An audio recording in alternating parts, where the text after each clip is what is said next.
Like open the Oh, game, like Persona slacking. 5. Shut the fuck Like up Persona right 5 now. open. Shut up. No. I'm server muting you again. Lol. Fuck you. dot. Lol. Dot.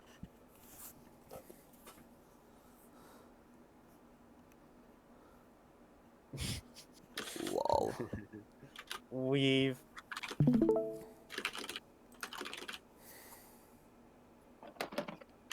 It says Capcom. Look, Yeah. press enter. I pressed A. Here we go again. Time to be the judge.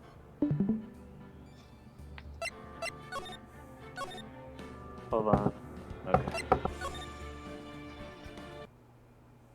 Make your waffle, make your witness. Queen. Waffle make you a witness. Queen. Queen. Oh god, not this music again. Shut the hell This is you. Shut up, bitch. This is you, Rux. up. I think I can see. I am not blind. What was Mr. Edgewood talking about? A memory of a crime that I committed. A memory of a murder.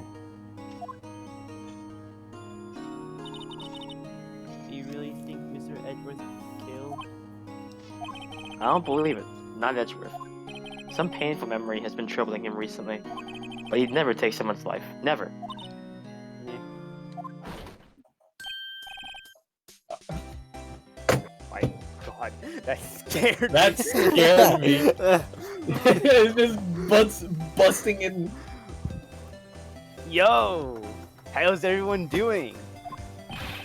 What do you think of my performance today? I am swooning in the aisles, huh, Maya? Swooning? Me? Oh yes. I do remember feeling faint. Right on. Tell me the truth. It was like love at first sight, right? Right, Nick? Huh? Me? Well, maybe my heart skipped a beat or two. I think you can do better than that. Come on, I saved Edgy Saved it. there, dude. Edgy. He's bowing for me. Yeah. Dude. Bow before your hero. Larry, you really helped out in the trial today. You did. If you weren't there, Larry, I'm sure Mr. Edgeworth would have been found guilty. Ha ha ha ha ha ha. But seriously, Nick, that boat shop caretaker guy is pretty suspicious. He's kinda sus. I hate Among Us. Yeah.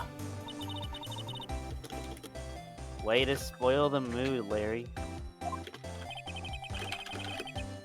Hey, I'm just a guy sitting in the audience, you know? But from where I was sitting, Edgy seemed pretty edgy. I mean, can you really know he's telling the truth about that night? Nick? I don't know. But what I do know is, I'm going to believe in you two until the end. Us two? Edgeworth and who else? You mean me, right? Nah, it means me, right, Nick? Yeah, you, Larry. Not me? Ooh. Hold on, actually, hold on. Jug just said, I think the progress that he's making. Pog? If so, Posted you an are. MVM when it Wait, is. is he done? Wait, hold on. Yeah, he is a fast artist. He's a fast artist. He's a very fast artist. Damn. Alright, send over the...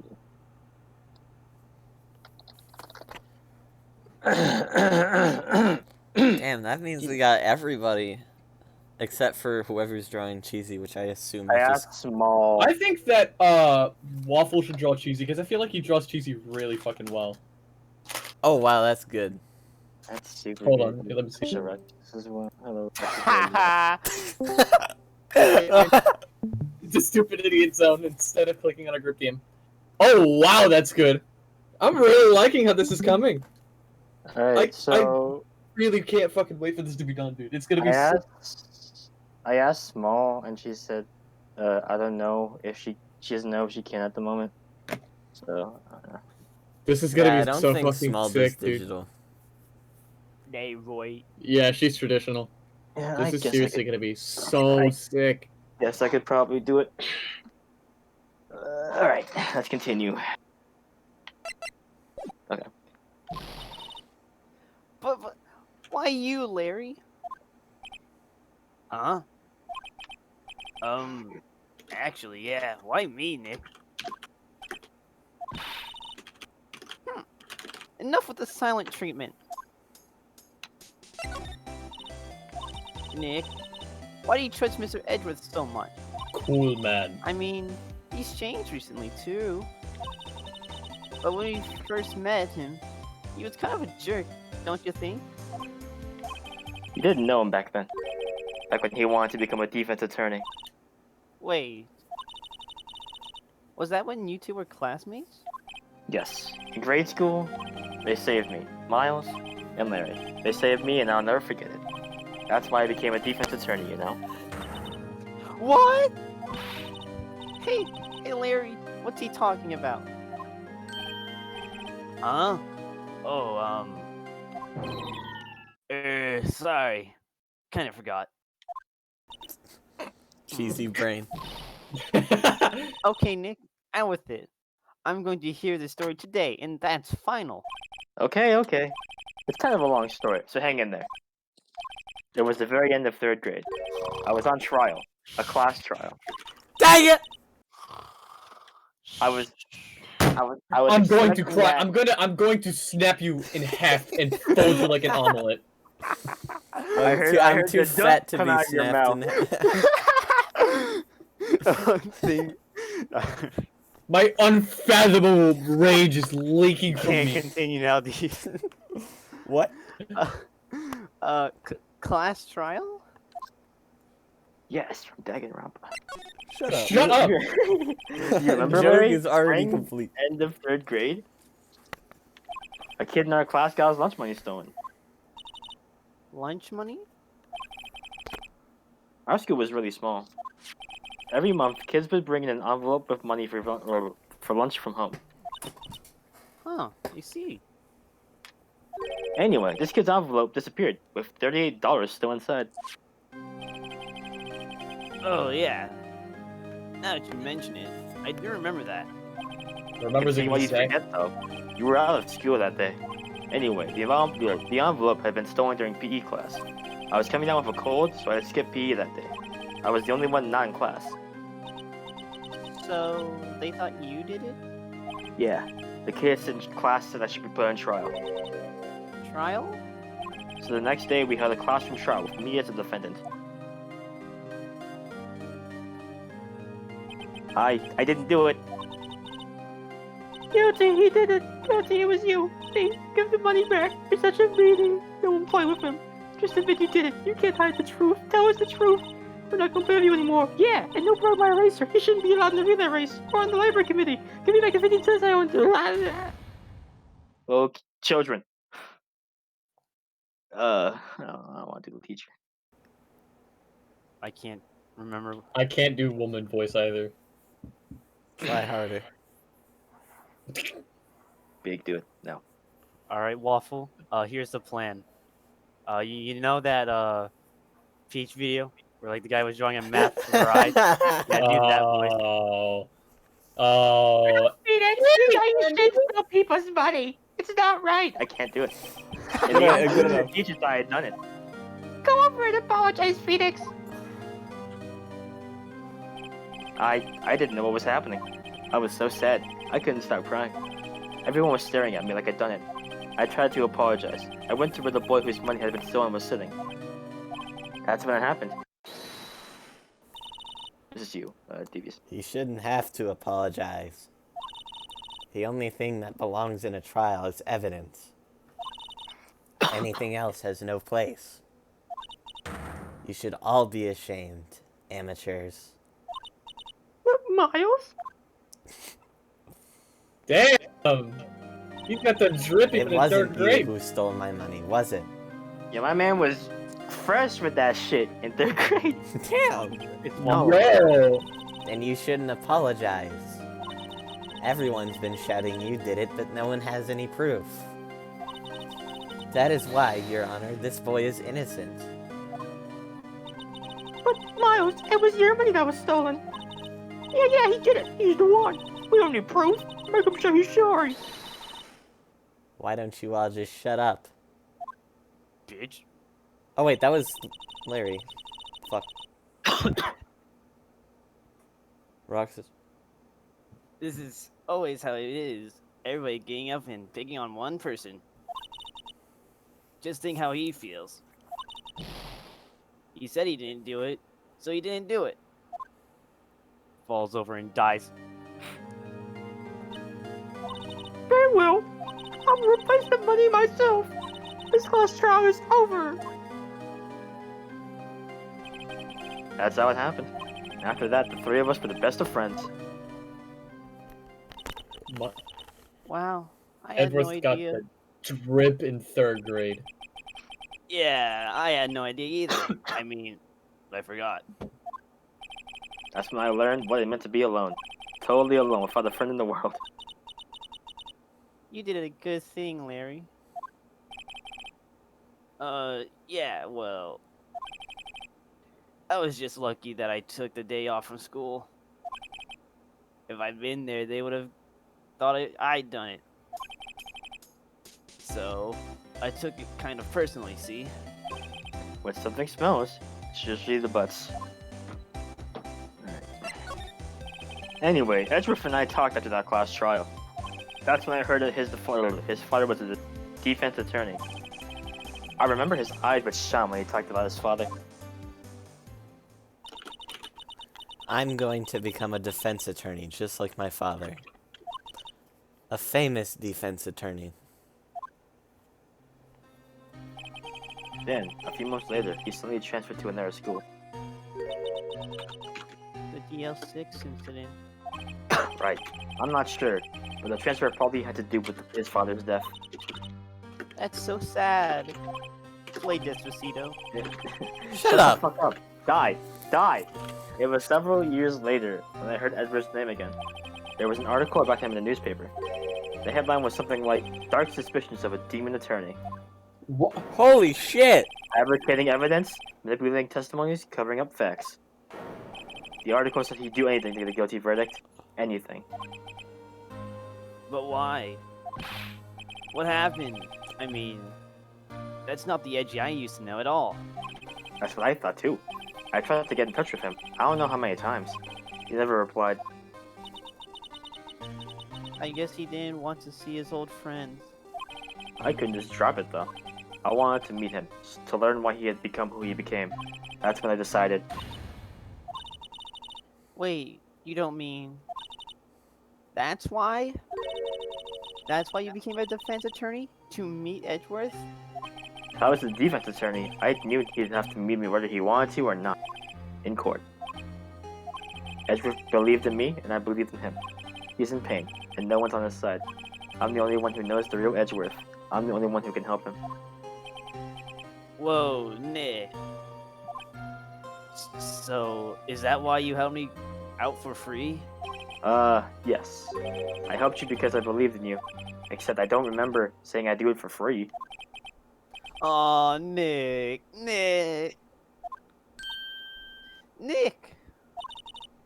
We have to save Mr. Edgeworth if it's the last thing we do, okay? Right. It very well may be. First, there's that rental boat shop caretaker. We need to find out who or what he is. That's all for who. I guess I can clean out some of this evidence that I no longer need. Okay, let's go.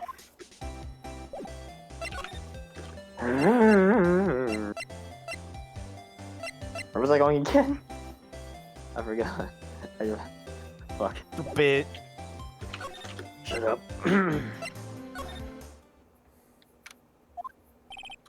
Looks like no, he's not here. Aw. Oh yeah. Burn, burn, burn, burn. Gumshoe theme. You look as grim as always. Mr. Edgeworth? I heard the story about the class trial. Class trial? What do you mean? You don't remember? No, I don't. Your lunch money was stolen, wasn't it? In 3rd grade? Lunch money? Oh. Oh, right. Yes, I seem to remember something like that. Nick? I think you're the only one who really remembers. Well, it probably only really mattered to me anyway. Mr. Edge? Do you know that Phoenix was really stupid and skipped my dialogue? I mean to. I don't mean to. That trial was the reason Nick became a defense attorney. Ridiculous. Gee, thanks. That said, it does sound like the kind of thing you do. You haven't changed a bit, have you, right? So simple. To a fault, even. Well, maybe, yeah, but I think you changed too much, Edgeworth. Perhaps. Hey, Edgeworth, why'd you become a prosecutor anyway? You used to look up to your dad. Said you wanted to be a defense attorney, right? I couldn't let myself deny reality like you. What do you mean? My father was taken from me, and you want me to defend criminals? I'm sorry, Wright. I'm not that good of a person. One suspect was apprehended in your father's murder, right? Yes, the man trapped in the elevator with my father. His name was Yanni Yogi. He had to be the shooter, any way you look at it. Yet, he was found innocent. That defense attorney got him off the hook. That would be Robert Hammonds.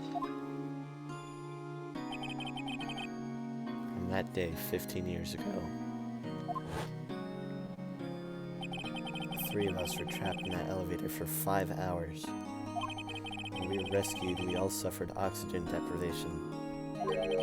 I'd lost all memory of the murder. Lost your memory? Even now, I can't recall what happened in that elevator. That was the crux of Yagi's attorney's argument in court. He claimed Yanni Yagi had been not of sound mind due to the oxygen deprivation. Yagi was released due to a lack of evidence. Innocent. That's when I changed my mind. I started to hate defense attorneys. What's your relationship with Von Karma? He's my teacher and a man who deserves respect. I learned everything I know of courtroom techniques from him. So, he's like my sister was to you, Nick. He's a perfectionist in all things. In court, in his personal life, he's obsessed with doing everything perfectly. Perfectly, huh? In all the cases he's taken on, none were left unsolved. Not one suspect was declared innocent, ever. But that's... I know. It's possible some of the suspects are indeed innocent. However, it's impossible for us to accurately determine that in every case. All Von Karma does is his job to find the suspect guilty perfectly. In any case, it's nigh well impossible to find a weakness in him. Should a weakness appear, you do everything in his power to make it go away. Edgeworth? If what you're saying is true, you're headed for a guilty sentence tomorrow. He's right! Now's no time to praise the enemy, Mr. Edgeworth. To a strange situation in which I'll find myself, I'll admit. No kidding.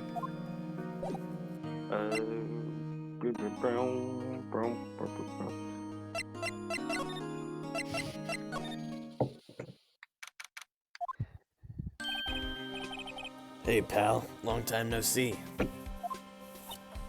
Oh, Detective Gumshoe.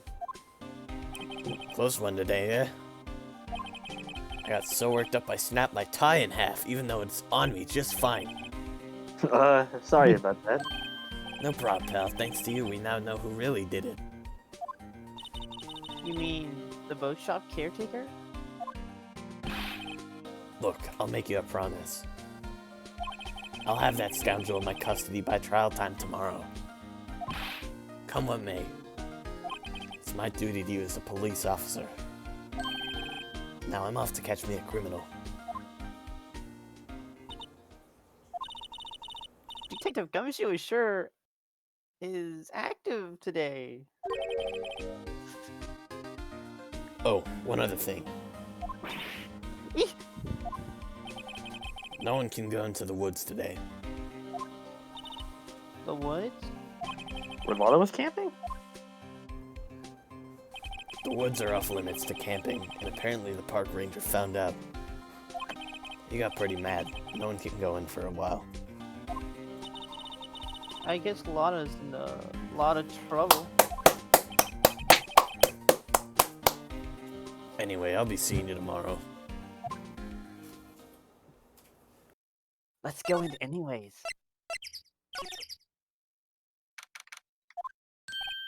Huh? The steel eyesore is missing. Eyesore? Looks like the hot dog's got his clothes too.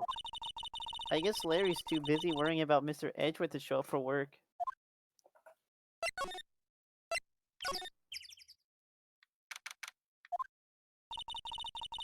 That old caretaker got away. Yep. I never imagined he might be the real murderer. Well, I don't know who this is. I have no idea who this is either. Maybe this is the park ranger. I think this is the park ranger. I know that clearing the throat. Oh, it's Mr. Grossberg. Oh. Clearing the Who throat anyway. voices him anyway? I don't remember. I'm opting out of this. Who voiced him first? Well, Big, have fun. Okay. Aha! Hello! What might you be doing here? After a Oh, walk? Ah, the days of my youth, like the scent of fresh lemon. You see, Mr. Grossberg, better than ever. This is no time for idle rinsing. Mr. Edgeworth's trial ends tomorrow. that is true, yes. But from what I saw of today's trial, Edler should be fine, right? Well, I'm not so sure about that. Oh, what do you mean by that? Well, I'm not sure. If you find anything out, come to my office at once. I may be able to offer you some assistance. Thanks. Bye. What do you think Mr. Grossberg was doing here anyway? Who knows? Breaking and entering. Awesome. Awesome. Nobody's home. Hello. Hey, it's Polly. I wonder where your owner's gone, Polly. Hello. I can't believe he'd run off and leave his poor parrot to fend for herself. Hello. Waffle Angry Bird voice. That reminds me, Nick. Polly here knows the number to the safe, right? Yeah, that's right. Polly, what's the number to the safe?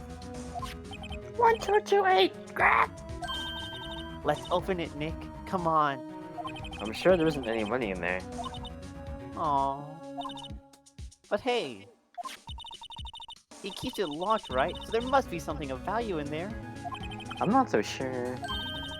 Okay, Nick, let's see what's in there. I guess there might be a clue or two. The only thing in here is a letter. A letter? Aw, boring. There's no name or signature on this thing. It's handwritten in very precise, clear letters. Get your revenge on Miles Edgeworth. Edgeworth? Nick, why would Mr. Edwards' name be on here? How should I know? I'm gonna read the whole thing. Get your revenge on Miles Edgeworth. It also says this is your last chance. Now is the time to get revenge on the two men who ruined your life. The rest of the letter goes on to describe the murder plot in detail. How to kill Robert Hammond and frame Edgeworth. Calling Edgeworth out to the lake, getting on the boat, firing twice. This is exactly what I figured out today in court. It's all here. Perfect detail. What do you think it means, Nick? I don't know, but it looks like these are instructions for that caretaker. When he killed Robert Hammond and called out Edgeworth, he was following instructions. Look who could have written that letter. And what does it mean to get revenge on Miles Edgeworth? Look, I don't know, okay? But one thing's for sure, certain. This letter is an amazing clue. Bye, Polly. Angry Bird. Oops. Hello, Angry Bird. Bye. Angry Bird. Fuck! It's the first one. No! The first one. There we go. Move, and then go here. Got it. Look at my badge. Edgeworth, see this letter? This came out of the safe in the shack where that boat rental caretaker lives. I see. Revenge on me? Who is that old guy anyway? I don't know. Could he be an innocent defendant you got declared guilty or something? Nice, right? But I don't remember that old man. Not at all. So, he was following this letter then? Which means there was someone else behind it. Now it's the time to get revenge on the two men who ruined your life. Two men, meaning myself and Robert Hammond? It also says this is your last chance. Last chance? Wait, maybe. Maybe he's talking about the statute of limitations on the DL6 incident. Wait, that old man. What is it? Do you know who he is? Yagi. Could he be Yagi? Yagi? Yogi Bear? Shut up! Oh my god! I knew it was going to happen. Dude, I would have been fine if eventually. you made a reference to Yanni, but fucking Yogi Bear? Dude! I knew it was going to happen at some point. The suspect in the DL6 incident, the one who was found innocent.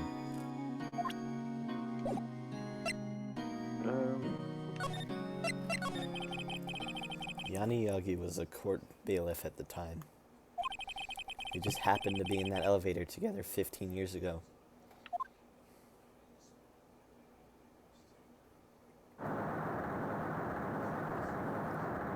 Insert Chinese earthquake joke here. The quake was incredibly strong.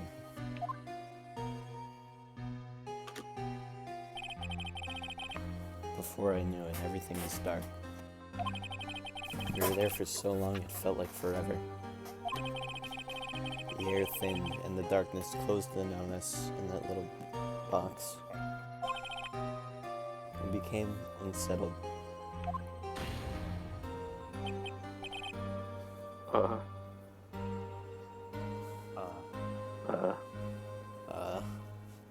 Who is Yogi again? That was me. Help! I can't breathe! This is Quiet. like Edward's dad. Yeah. Quiet. I said quiet. You're not making this any easier. I want to get out! Help! Get us out! Don't shout. You'll just use up more oxygen.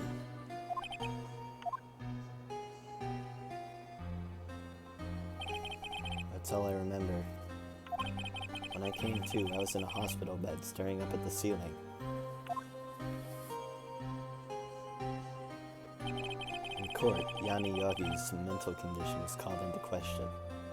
They claimed the oxygen deprivation and stress had caused temporary insanity.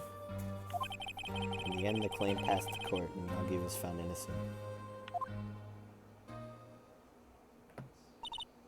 Huh? But isn't that strange? This letter tells him to get revenge on Edgeworth.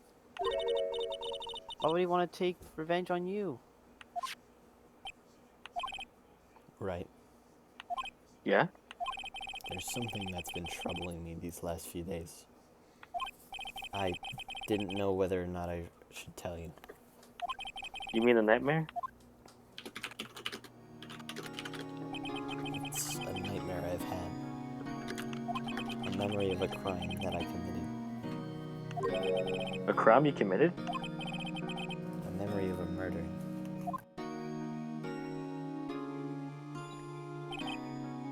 I think the time has come to tell all.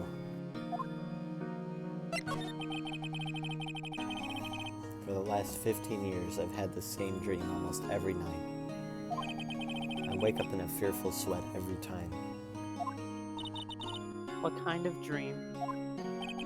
It's a dream about my father's killing in the dark. Help! I can't breathe!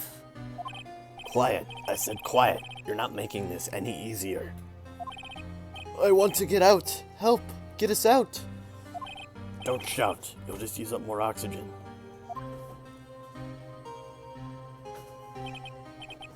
I can't breathe. You're using up my air. What? Stop breathing my air. I'll stop you. What are you? Stop breathing my air! No, Father. He's attacking Father. Then I see the pistol lying by my feet. I don't know if it was evidence from that day in court or the bailiffs. In a daze, I pick up the pistol. Get away. Get away from my father.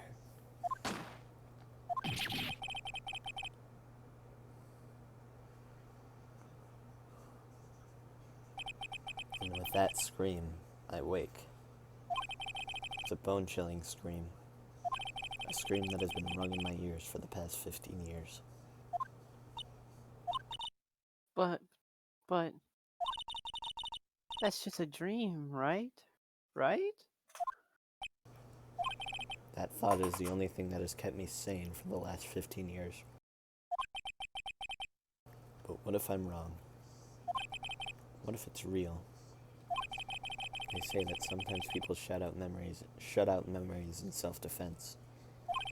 Maybe it was I who killed my father. What? If you think about it that way, this letter makes sense. Get your revenge on Miles Edgeworth. Think about it.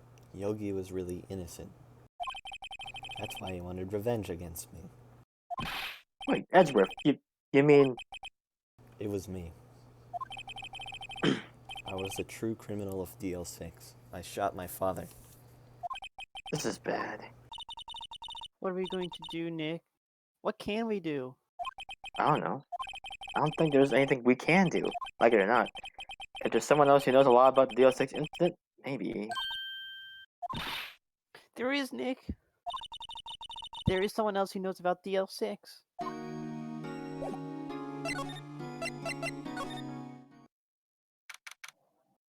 Okay, here we go. Mr. Crossberg, Ah, hello there. What's wrong? You look troubled. No kidding. I can't believe you're not. My. Just calm down and tell me what's happened, hmm? Mr. Edgeworth, he...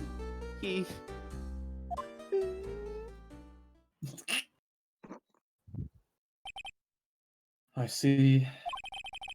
So, Edgeworth dreamt he shot his own father.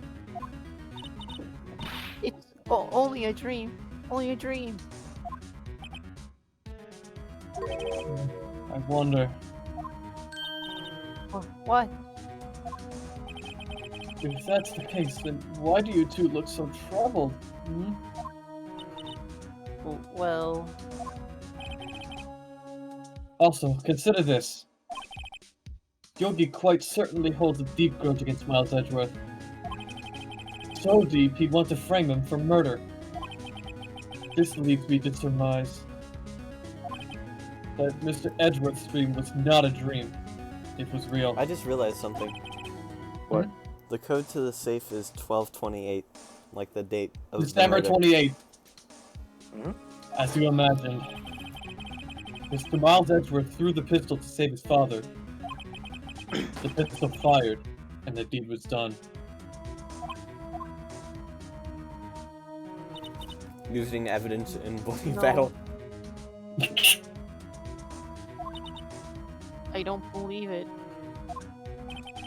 Yogi was suspected of murder, and his career as a bailiff was irrevocably wrecked. Thus, he sought revenge on Miles Edgeworth. This was his last chance, of course, with the statute of limitations so close. What do you know about Edgeworth's father? He was a defense attorney with that peer. It sounds trite, but it's true. Well, he may have had one peer now that I think about it. Your mentor, Mia Fey. My sister? Gregory Edgeworth was very disapproving of Mr. Von Karma's techniques. That's no surprise. Von Karma is an extreme man. Forged testimonies and evidence are nothing to him. The result? He has a perfect ruin record in court. To beat him, Gregory Edgeworth tried to call attention to his methods. And? He lost. And died in despair, as it were. I see. When Gregory Edgeworth was killed, the police called on a spirit medium. That was your mother, Misty Fey.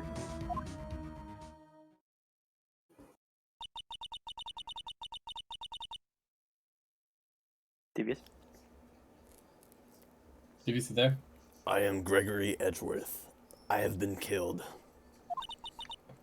The one who shot me was the bailiff, Yanni Yogi.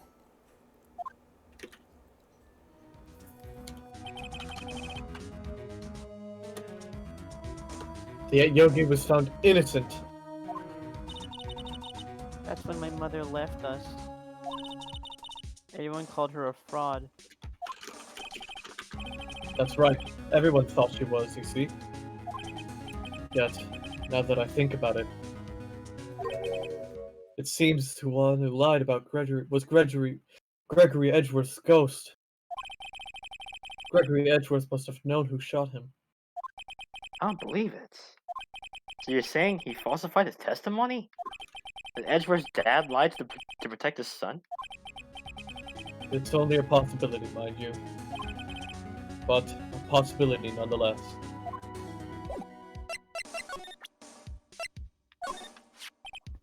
Oh ho! So this is a letter. It does seem that Yogi was following this letter when he killed Hammond. But why kill Robert Hammond? Hammond was a skilled defense attorney. But he defended clients not for their sake, but for his own. Huh? His own sake? He never trusted his clients, that one. The only thing he trusted was his own ability. But he got his client found innocent, so why should it matter? Actually, my dear, it's quite different. He won that innocent verdict, but for no one but himself. Yogi was a free man, but socially, he was ruined. Huh? You'll understand soon enough. Wait. What is it? This letter. I've seen this handwriting before, a long time ago. Whose handwriting was this? Do you have any idea who wrote this? It was Edgeworth. Could it be Manfred von Karma? Von Karma? Why would he have something to do with this? Well, I'm not sure. Hmm? Von Karma, Von Karma. Wait, you're right, my boy! This is Von Karma's handwriting, I'm sure of it! I used to see it all the time on court reports. What? But that means the only one who told Mr. Yogi to kill was... Correct. Manfred von Karma himself. What does this mean then? Why would von Karma want to frame Edgeworth?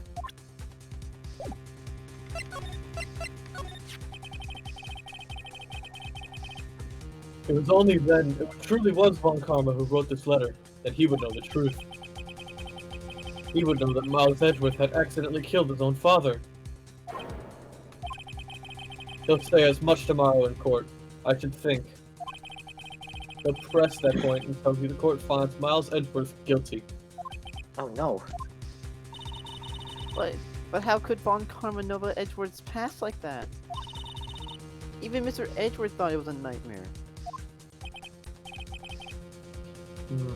That I do not know. Yet I do know that Von Karma is both persistent and a perfectionist. He may be seeking to satisfy a grudge against Gregory Edgeworth by hurting his son. What do you mean? It was 15 years ago. Von Karma met Gregory Edgeworth in court, and Von Karma did win. But he didn't make it through the trial unscarred. What happened in the trial between Edgeworth's dad and von Karma? Von Karma got the guilty verdict he wanted. He won the trial. But Gregory Edgeworth accused Von Karma of faulty evidence. And though he lost the trial, Mr. Edgeworth's accusations stood. Faulty evidence? It was the only penalty Von Karma had ever received in his career as a prosecutor. Gregory Edgeworth dealt a blow to his perfect trial record. Wow. It must have been quite the shock for Von Karma. He took a vacation for several months after that, you see. A vacation? Yes, an unusual event for the man. That was the first and the last vacation he's taken in his many years of prosecuting. Really? He doesn't take vacations? Like, go to the sea, or, go to the mountains? Don't tell me he's never been to Europe. You have strange ideas about vacations, Maya. In any case,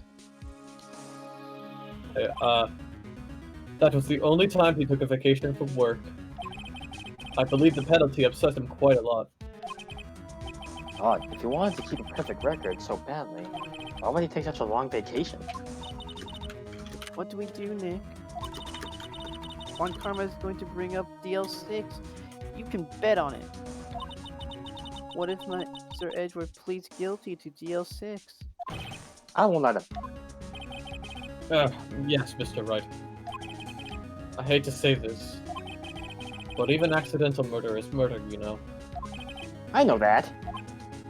I just believe in Edgeworth's innocence. I can't believe he killed someone. But Nick, Mr. Edgeworth admits it to himself.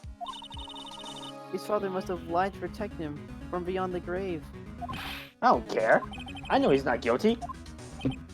I'm also immoral. You Mr. sure are. Wright, you are fucking stupid. If you say so, I suppose I could go check again. The police files might hold something of interest. Mr. Grossberg, thank you. I can't promise anything. In fact, I think the chances of finding something are slim. I understand. The police materials.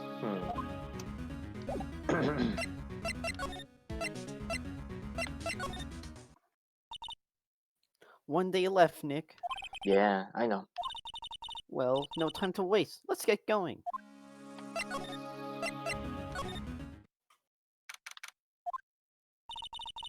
There's hardly anyone here. Everyone must be out looking for the old guy. Yagi. It's you. I don't think Gumshoe will be coming back today. He's staying out late looking for someone. Sounds like Detective Gumshoe is pounding the pavement for real. We're wondering if we could check out the records room again. Well, now I can't have anyone wandering around in there. But I guess Mr. Von Karma's in there now anyway. You can go in as long as he's in there. Von Karma? Yes, he just arrived actually. Von Karma's in the records room. Nick, let's hurry.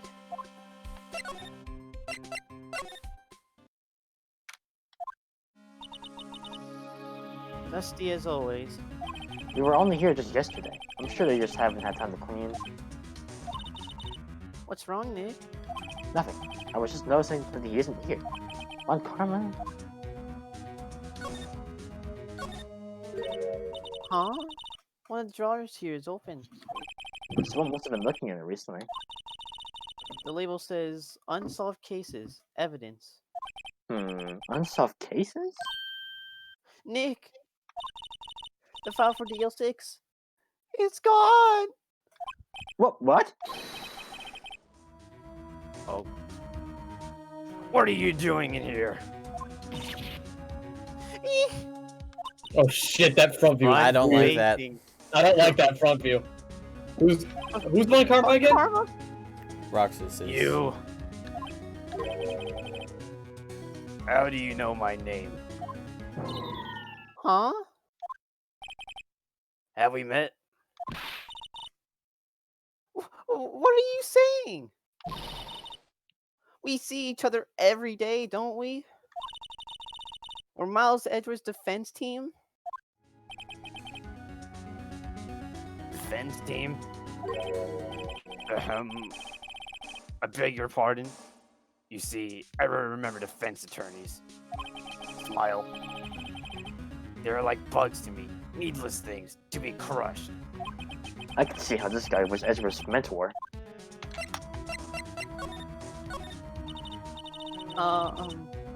Mr. Edgeworth is your student, right? A romanticist who still can't shed that veneer of amateurism. Just like his father, always second rate. Mr. Von Karma? You had an axe gun with Mr. Gregory Edgeworth, didn't you? Me? I guard you against a mere defense attorney? Why? Because he dealt a blow to your otherwise perfect trial record? So you did, but what I don't get is, why did you take his son under your wing afterwards? Son of your most bitter rival. That, my dear attorney, is none of your business.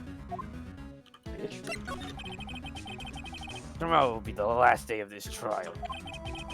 It's been a while since I've had a defense attorney last this long. Still, you will lose in the end. Spoilers, we don't. Miles Edgeworth will admit his own guilt. His guilt of 15 years ago, you mean? You're quite the researcher. If you've done your homework so well, then certainly you must understand. You know what Miles Edgeworth will tell the court tomorrow. You're right. So Von Karma is going to bring up the 06 in court tomorrow. Mr. Von Karma, have a look at this. This was you, wasn't it? You instructed Yanni Yagi to commit murder. Yanni Yogi. How many years has it been since I've heard him called by that name? He's a fool. I told him to burn it after he read it. So you admit it? You wrote Mr. Yogi this letter? Yes, my dear defense attorney. Thank you for taking the trouble to bring it to me. You saved me from a lot of needless hassle. What? Nick, what is that thing? A stun gun, for self-defense, usually. Indeed. Oh my god. Oh my god. 400,000. 600,000 volts will course through your body like a dog touching an electric fence. 600,000. Oh, don't worry. People don't die from it, usually. Now give me the letter. No! Whoa, what are you? Nick, run. Dies. Maya! Out of my way. Ah!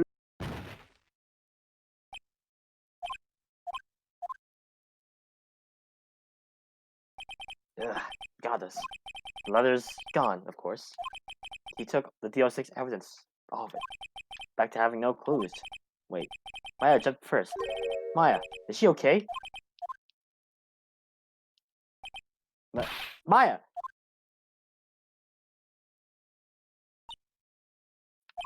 Maya, open your eyes. Maya! The letter. Did he take it? Huh? Oh, yeah. Are you okay? I couldn't stop him. I jumped as fast as I could, but one shot from that thing knocked me out cold. I'm useless. I'm no good as a lawyer or a medium. I can't even call my sister. Not even now, when we need her the most. I wish I hadn't woken up at all. Maya! Ugh, there has to be some way I can help her. I'd better do something about her self-confidence first. Huh? Maya, she's holding something. What is this? A bullet? DO6 incident, evidence number 7, taken from the heart of Gregory Edgeworth. Oh, I remember. this. Aunt Karma was holding this when Maya jumped him. Oh. Oh, what's this? Oh. I'll prove it to you, Maya. Oh. You're definitely not Oh. useless. I'll prove it to you in court tomorrow. Oh. Oh, what's this? Who be? I'm gonna kill you. Alright, court time, guys. Oh, Oh. this Bullet. bullet. This is it. Judgment Day. Today, things are going to get so at last. Oh, thanks. Wow! What's the big idea? Sorry, Nick.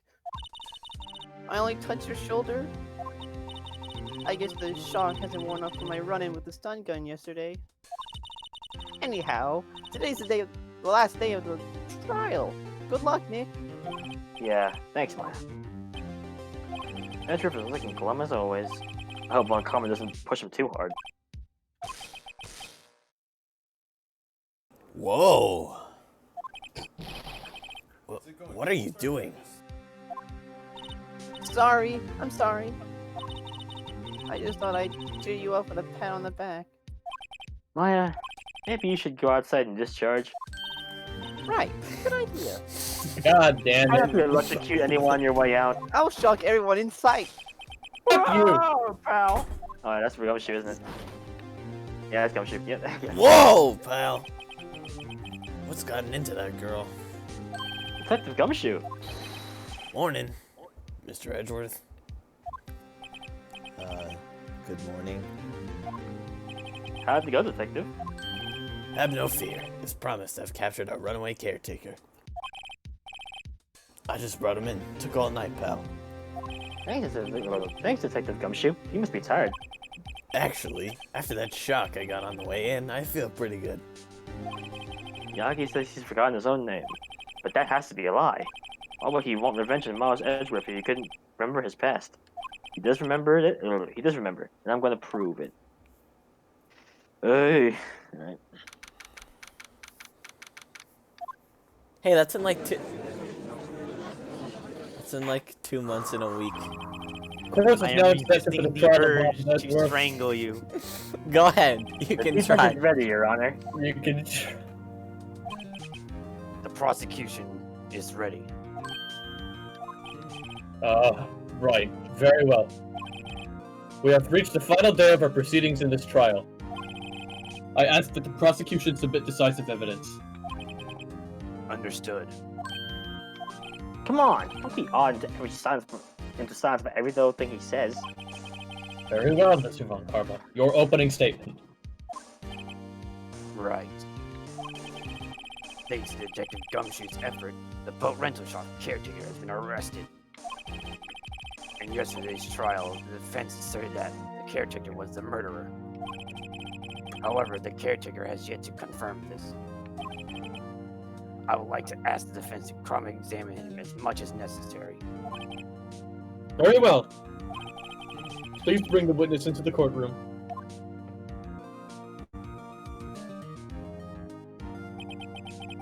Ladies and gentlemen of the court, I believe all you remember our witness. He lives in the boat rental shop in the lake, from where he witnessed the incident. In addition, he currently lost memory of his name and identity. Witness! Why did you run away yesterday? The witness was not running away, as he will now testify. I see. Very well. Please begin your testimony.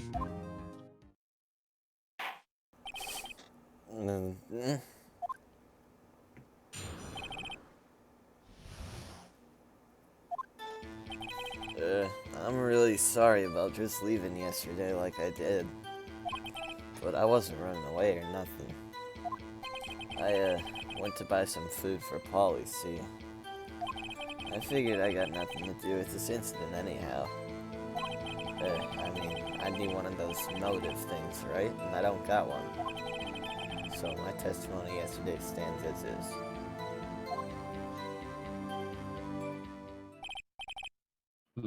Very well. Let's begin the cross-examination, shall we? He has to know his name. Johnny Yagi. Johnny Yagi, and I'm going to prove it.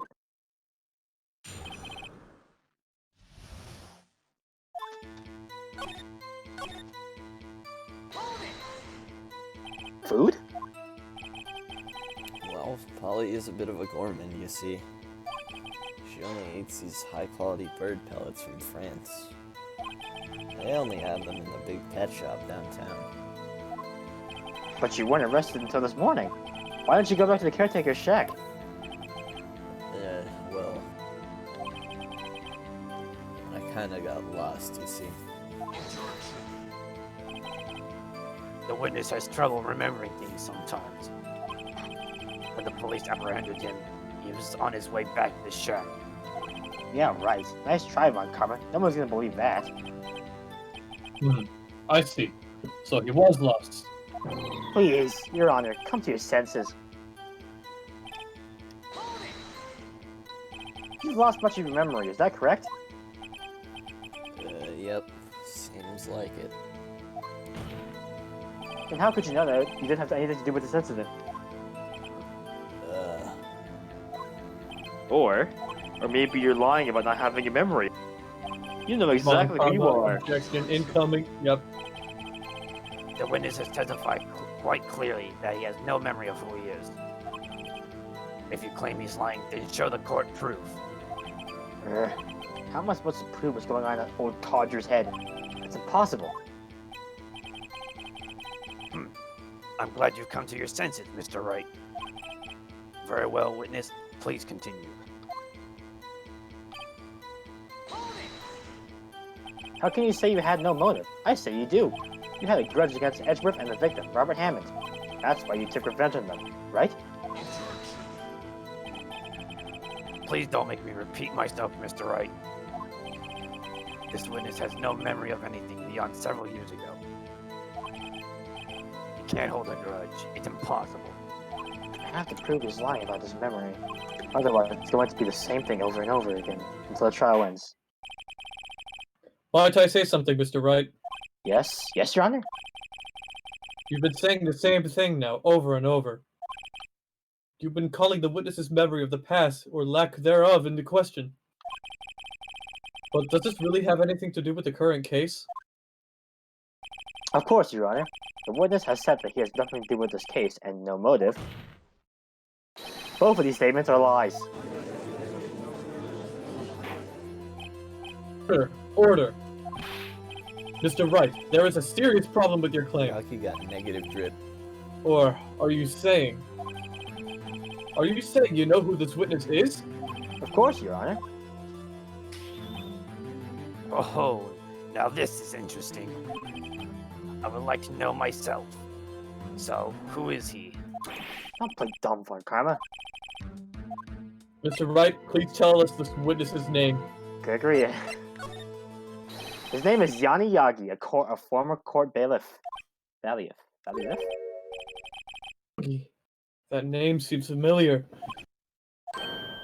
Oh! Yanni Yogi from the DL6 incident. He figures the judge may have heard of it. It was such a famous case. But what does this mean? Your Honor, if this man is Mr. Yagi, then he has a clear motive. Just. Jumping to conclusions again, Mr. Wright. This witness, is Johnny Yogi? Fascinating.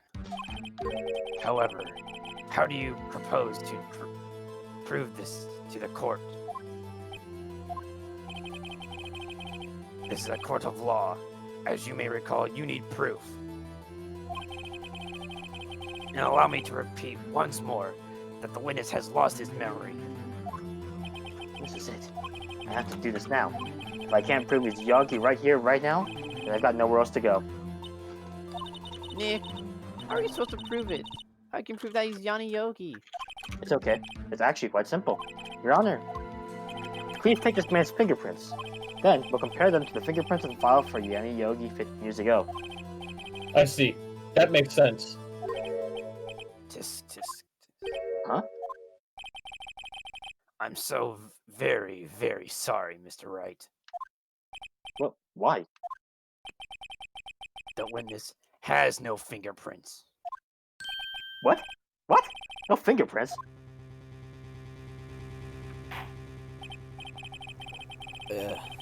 You see, before I worked as caretaker, I worked at a chemical plant, Zone Act 2. I burned my fingers working with this stuff, yep. What? Yagi, you sneak. You burned your fingerprints off to hide your past. Well, if the witness has no fingerprints, I guess we will not be able to prove his identity. No. Well, what will you do, Mr. Wright?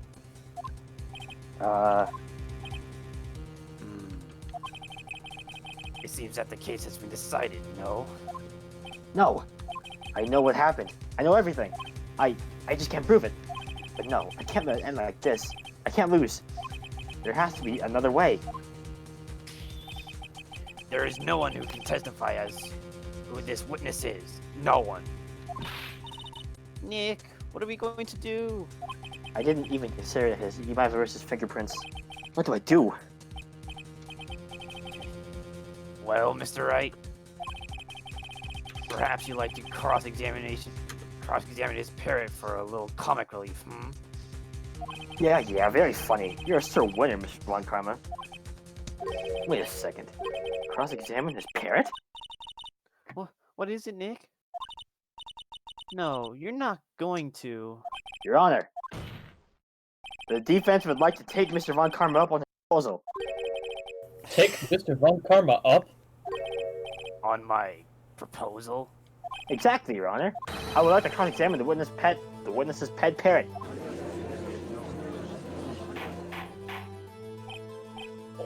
Order!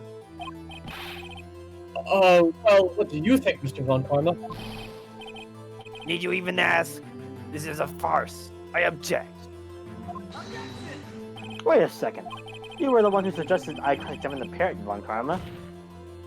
I have a right to do so, to do as you suggested.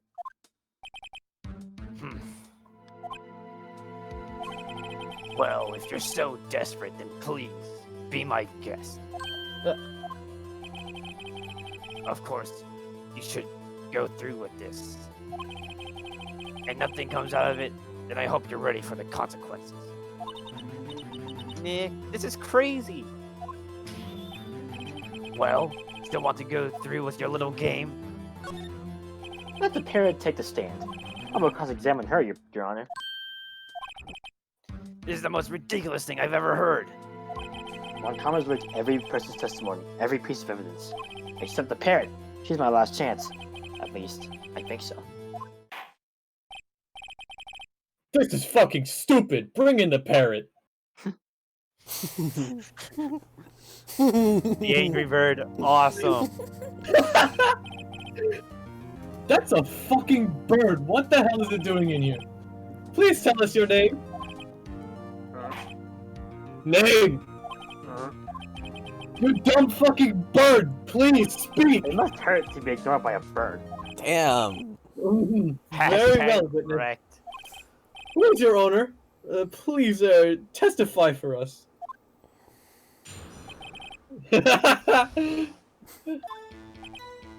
Hello. Awesome. What the fuck? I have been wowed This by is his the most wonderful words. concise testimony we've had so I'm gonna far. cry. Very well. Begin your cross-examination of a fucking bird, Mr. Wright. He's so moving. What are you going to do, Nick? I don't know. What do we do, Maya? Maya, bro face. I'm gonna kill you. I'll kill you.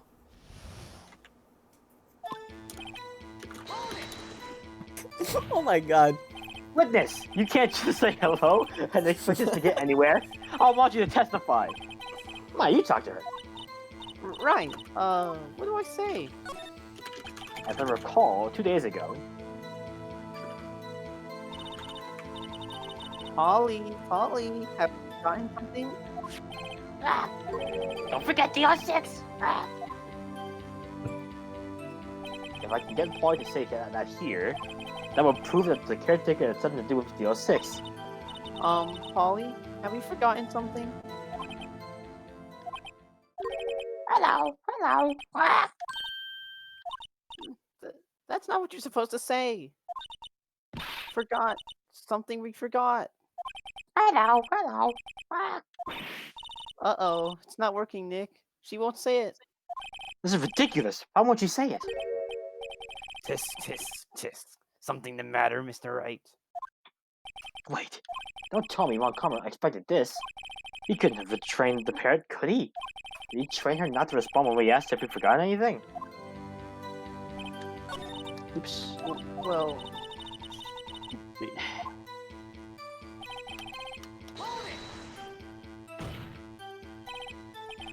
Blah, blah, blah. Okay. Maybe I should get her to say her name? Polly, what's your name? Polly! Gah! Mr. Wright, I think we've established that this parrot is named Polly. Does this have anything to do with the owner's identity? Yes, it does. Ha! Fascinating. You claim that the parrot's name will prove her owner's identity? Then show us this proof. Nick, don't you think you're taking the bluff a little too far? Listen, we're not here to answer the question of who is the caretaker. We're here to prove that he is Yanni Yagi. All we have to do is tie the name Polly to Yagi. Your Honor, the proof that the parrot's name reveals the caretaker's identity is...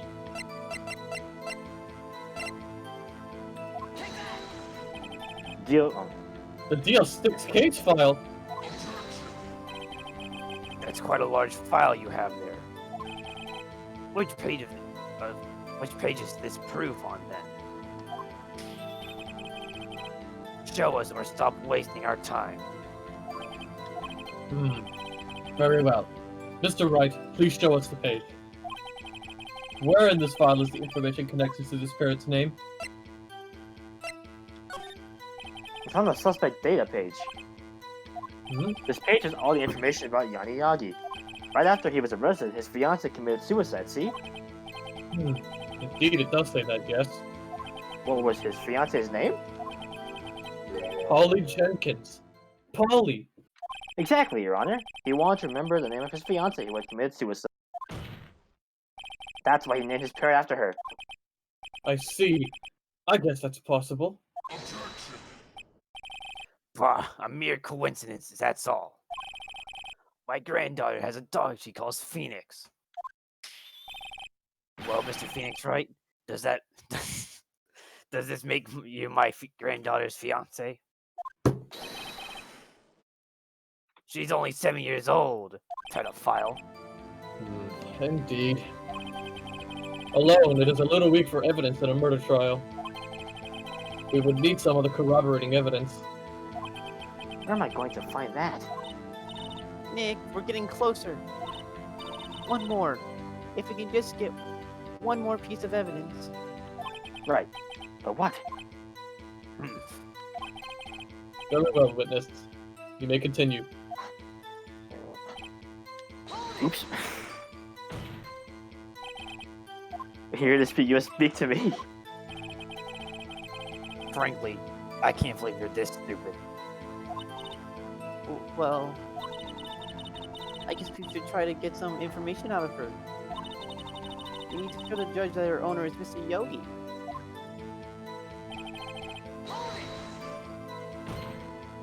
Witness, blah blah blah blah blah blah blah. Maybe I'll get her to say the number of that safe. Huh? The safe? Why? Let's just try to get her to say anything, okay? Polly, what's the number of the safe in the shack? 1228! Oh god, what the fuck was that voice? 1228! 1228! I just like liked my voice, wow. My, what a reckless parrot. Well, Mr. Wright, you aren't claiming that this number has something to do with the caretaker.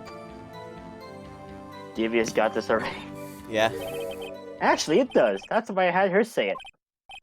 Ha! Ridiculous. How can a number to a safe tell us who the caretaker is? Show us your proof. What could possibly link this to this number to the caretaker's true identity? The DL6 case file? What is this obsession you have with that case? Mr. Wright, where in this file is something related to that safe number? It's on the case summary page.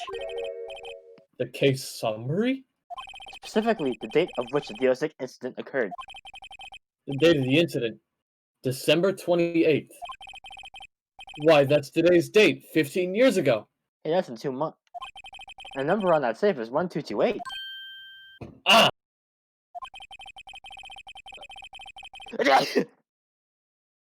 Use the date of the DL6 incident as a number for your safe, the safe, Your Honor. Phoenix Wright sneeze.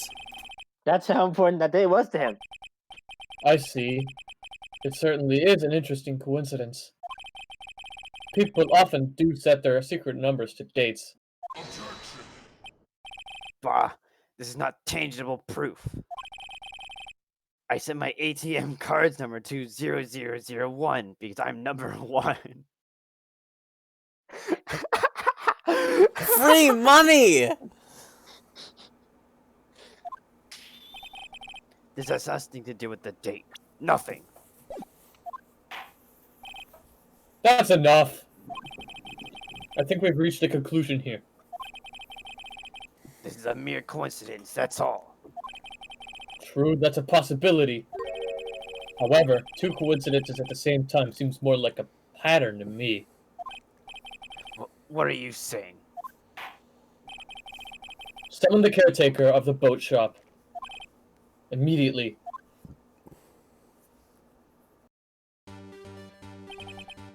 Witness. Tell us your name. Wait, this witness, he doesn't remember. No, it's okay. I've accomplished what I wanted to do. I'm done. Nick, he looks totally different. This is the real Yagi, I think. Finally. He's been in an acting fever to hide his true identity. Acting for 15 years. Well... Let me ask you again. Please state your name for the court. My name is Yanni Yagi. 15 years ago, I served as a bailiff in this very court.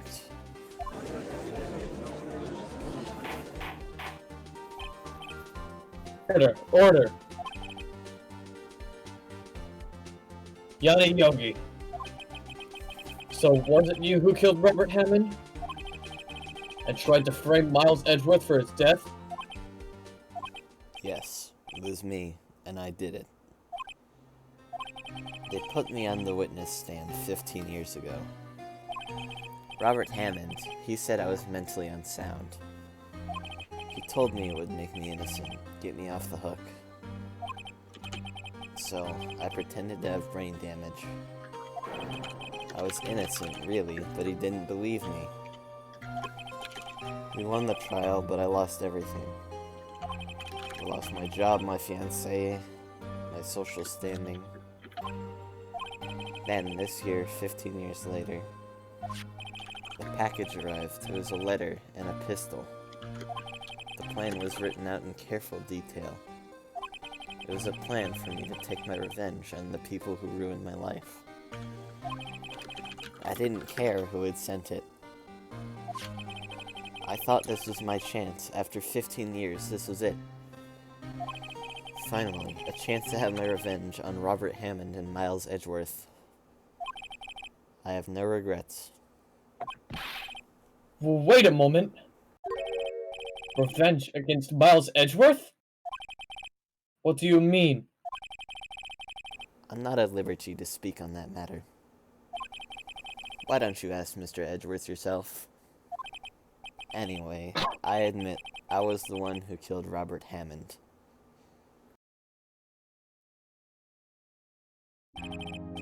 Von Karma. Where is Mr. Yogi? Under arrest, Your Honor. I saw no room for error in his confession. Then, the defendant, Miles Edgeworth, is... Innocent. In this case, at least. Very well. Will the defendant please take the stand?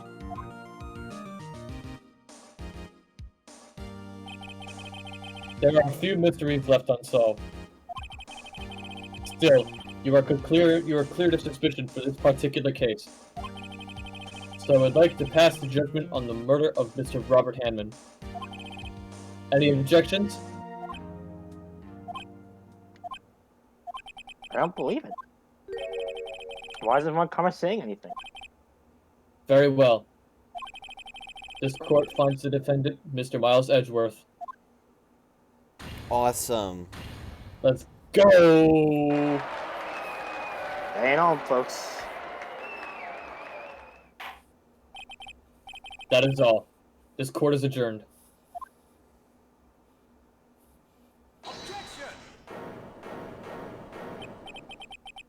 Did someone just say objection? It wasn't Von Karma. Wait, but that means... No. Edgeworth? Your Honor, I object to your judgment. What do you mean? I'm not innocent at all. As we have heard, Yanni Yagi killed Robert Hammond in revenge. But revenge for what? Nick, Edgeworth is trying to confess. He's gonna say he's guilty. He's gonna tell him that he was the murderer in the L6 incident. He's gonna tell him that he killed his own dad. No, what do I do? The judgment has already been passed. I object to Edgeworth's outburst. Didn't something like this happen yesterday, too? I believe a certain witness raised an objection after a guilty verdict was passed. Don't be Larry. We must hear this new statement. We must hear Miles Edgeworth. He's right. We have a duty to hear Mr. Edgeworth out.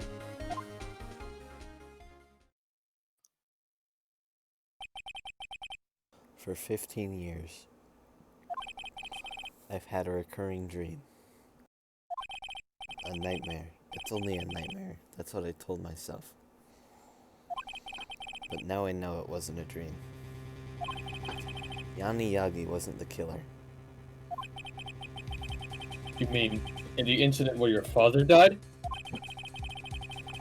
From the distance of the shot, it wasn't suicide either. Everything was as clear as day. The murderer, the criminal in the DL6 incident. It was me. I did it like this. Your Honor, I must confess my guilt. I'm guilty for DL6, the statute of limitations of which ends today. The culprit is me. The one who committed the crime is you. Order! Order! This is certainly unexpected. The defendant, declared innocent, is confessing to a different crime. A crime from which the statute of limitations runs out today. I'm not really sure how I should deal with this. Bah. It's obvious.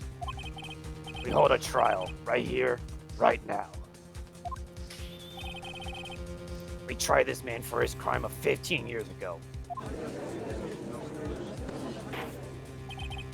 I think I would like to take a 5-minute recess. During this time, I will consider the appropriate course of action to take.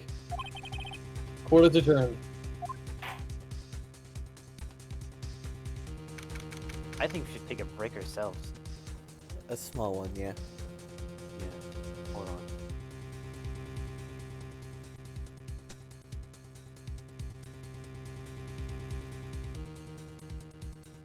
What the fuck? Steve got circumcised, guys.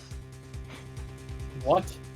You know, like the victory screen for Steve where he like has his like meat Yeah? and like holds it, and people were like, "Wow, it's his penis." People are like, they like in the most recent patch, they like made him not hold the meat.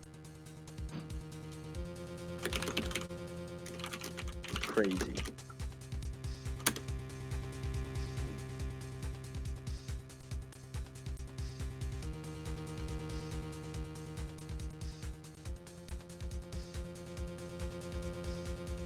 I'm back now. Okay.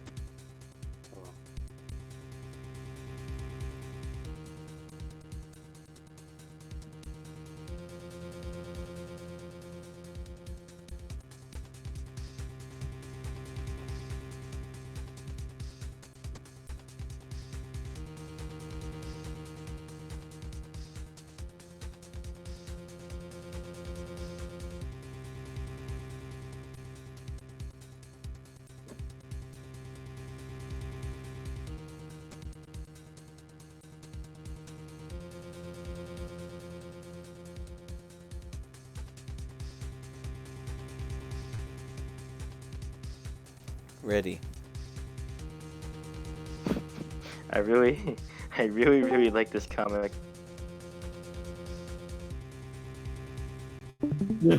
Cover yourself in oil. Cover yourself in oil.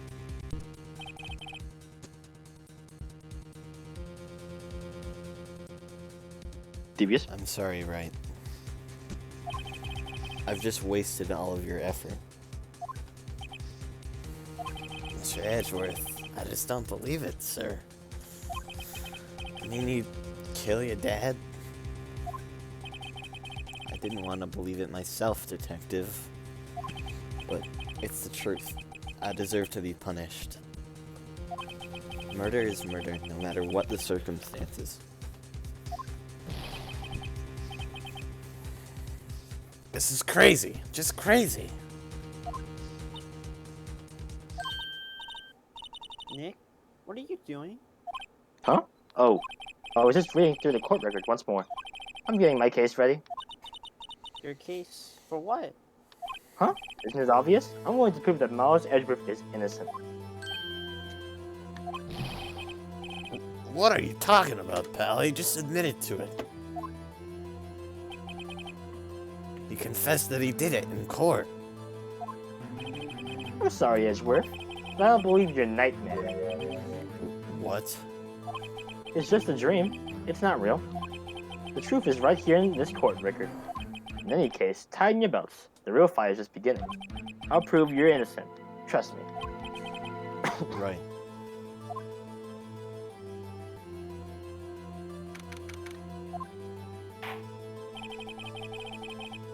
Now then, I would like to resume our trial. Judge, Miles Edwards has admitted his guilt. He has confessed his crime. Hold on, I'll be right back. Let us begin by hearing his testimony. Then, the pointless defense do their cross-examining. The statute of limitations on the DL6 runs out today. Though it's unconventional for me, I'd like to run this one by the book. I see. Does the defense have any objections? No, Your Honor. But Karma, you knew this was gonna happen from the beginning, did you?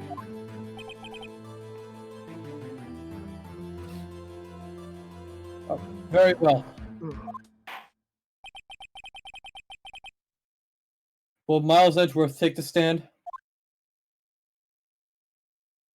So, Will the witness state his name and profession?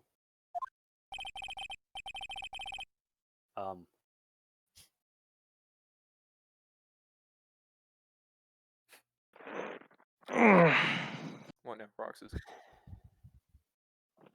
I don't. go ahead, Cheesy.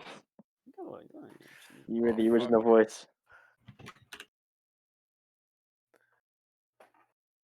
I'm trying to think of some dumbass voice. Give me a second. Yeah, I got nothing. Miles Edgeworth.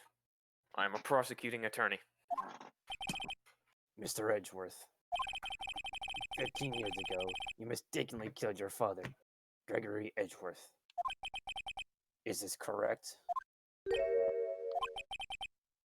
It is correct. Then testify about this matter to the court. When Edgeworth was telling me about his dream yesterday, I noticed something. One detail didn't quite fit. That will be the key. Only if I can get it to work. Please, please.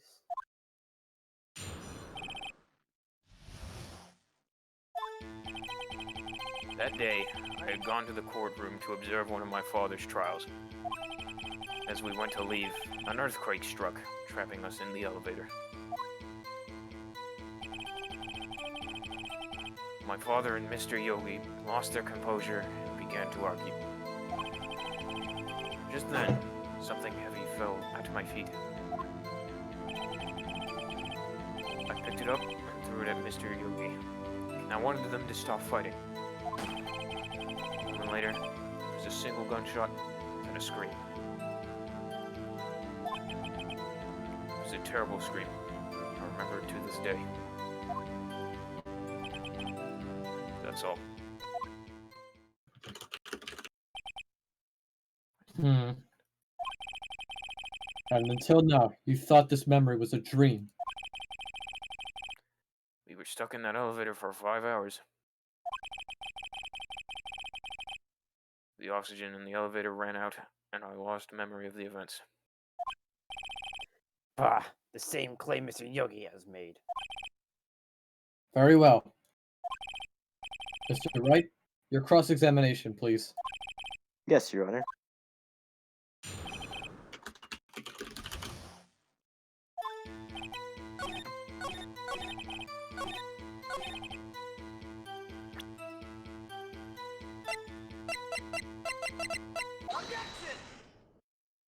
Are you sure you only heard one gunshot? Yes, I am sure of that. Back. Hey, you can take over again. I heard the shot and the scream. Then everything faded. I was unconscious up until the rescuers came. I see. No, Your Honor. Unfortunately, you don't. Blind motherfucker. Look at this file one more time. This plainly contradicts the witness's testimony. You do enjoy dragging out that file, don't you? I don't accept its evidence, unless you can tell us what page it's on. Which page contradicts Miles Edwards' testimony?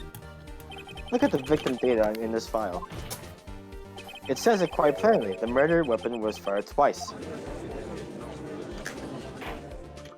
Miles Edgeworth only heard one gunshot, yet the murder weapon was fired twice. The first shot was the accidental firing when the pistol was thrown. So, who fired the remaining shot?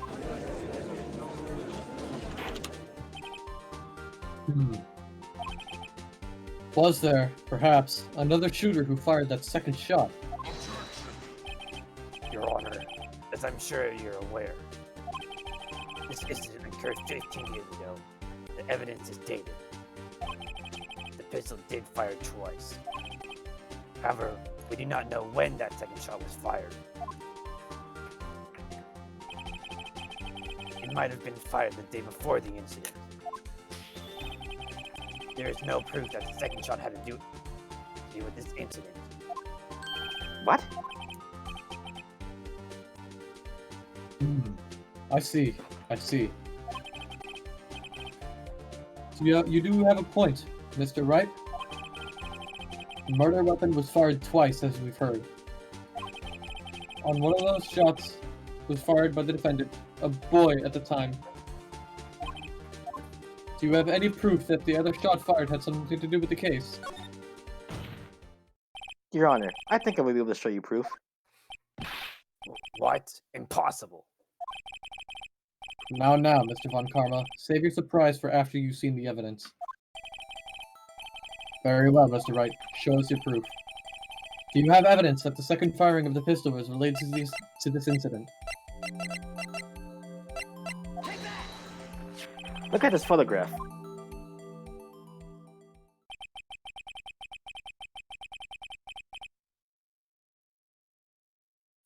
Big? This is a photograph of the scene of the crime 15 years ago. I can see that the victim lying there is Gregory Edgeworth.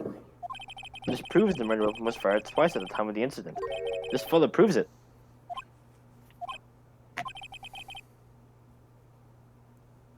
So, let me get this straight. This photo proves 2 shots were fired? Where? Your Honor, please, get a clue.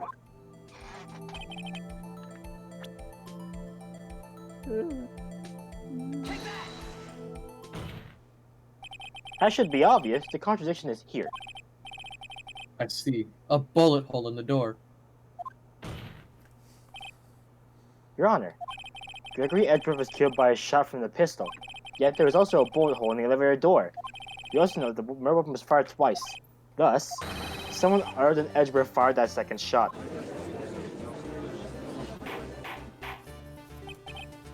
Order! Order!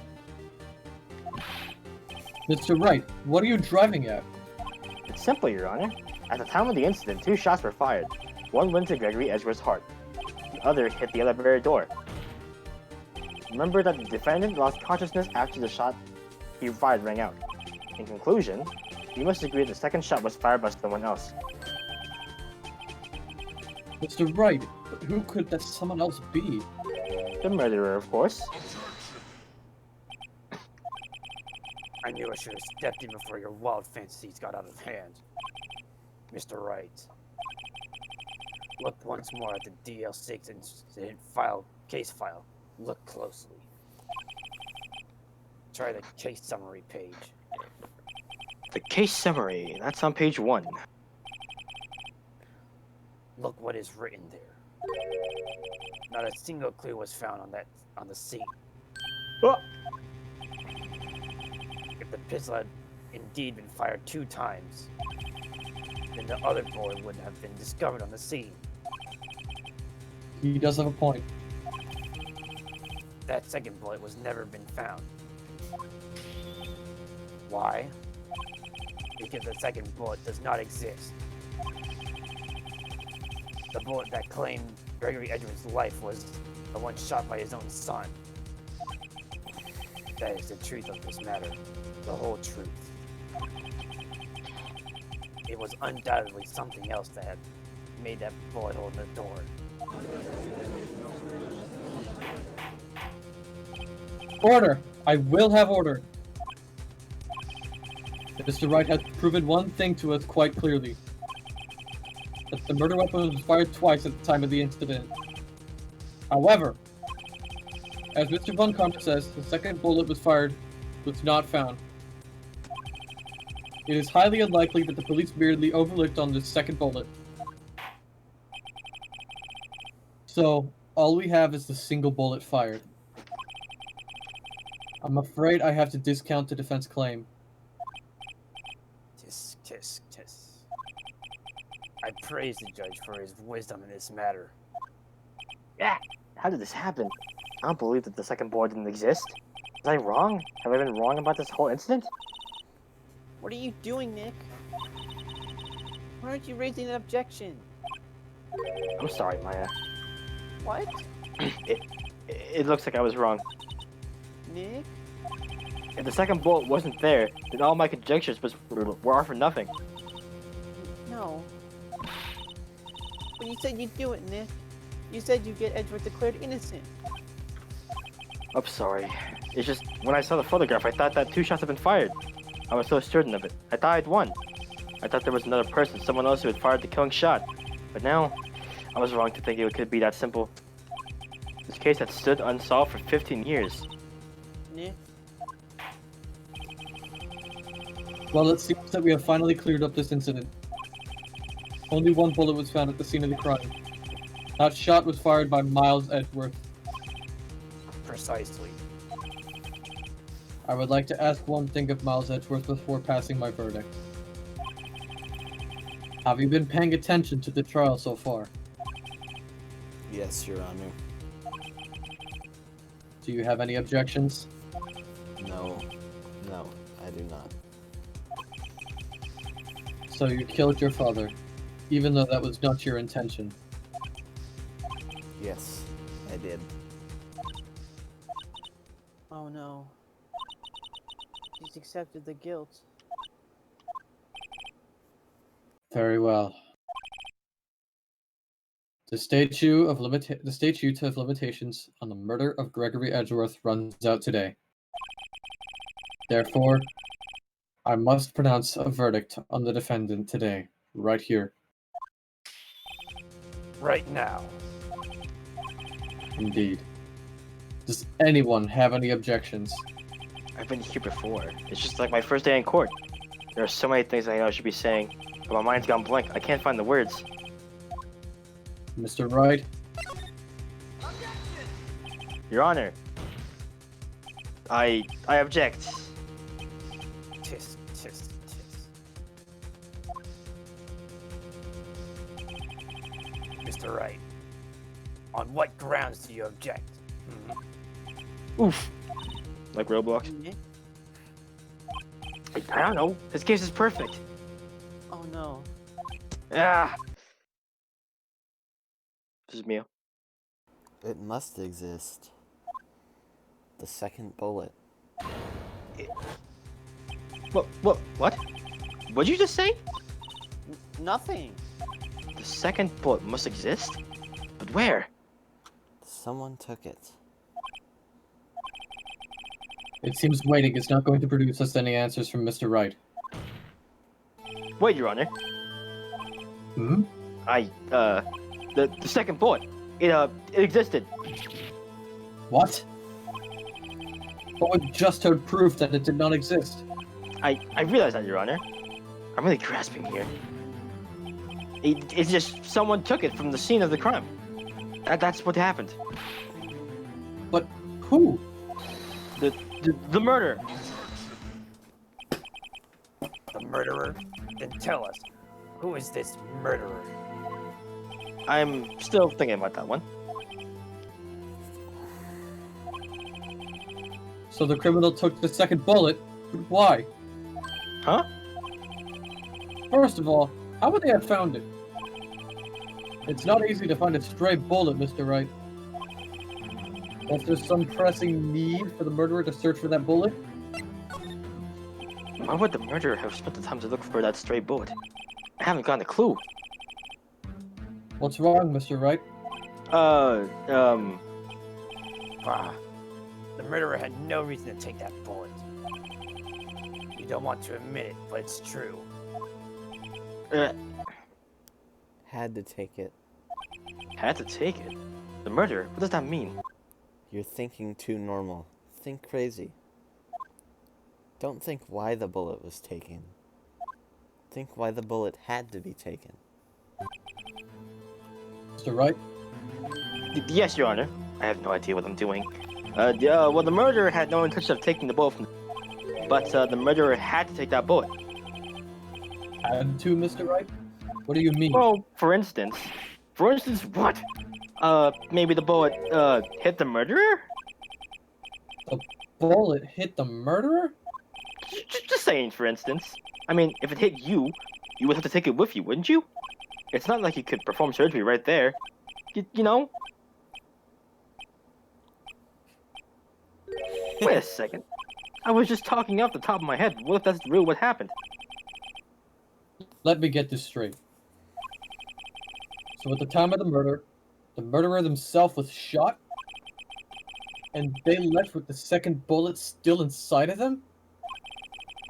Thus leaving only one bullet at the scene of the crime. Yes, I guess that's how it would work, yeah. But there's a problem with that. The other two people rescued from that elevator, Miles Edgeworth and Yanni Yogi, were both unharmed. That would mean The murderer came from outside, yes.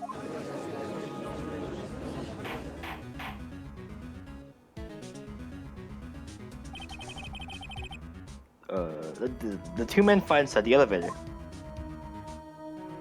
Trying to stop them, the boy picks up the pistol at his feet and throws it. The pistol discharges and the bullet goes through the elevator door and hits the murderer outside. The boy loses consciousness. Then the murderer opens the elevator door and sees a man inside.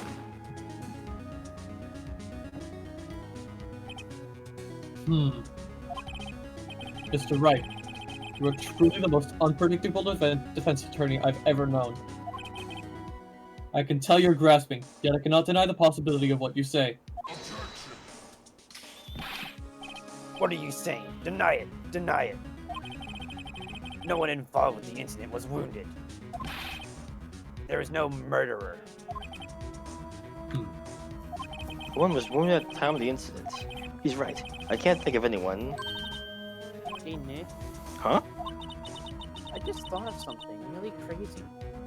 Crazy. Remember what Mr. Crosper said yesterday?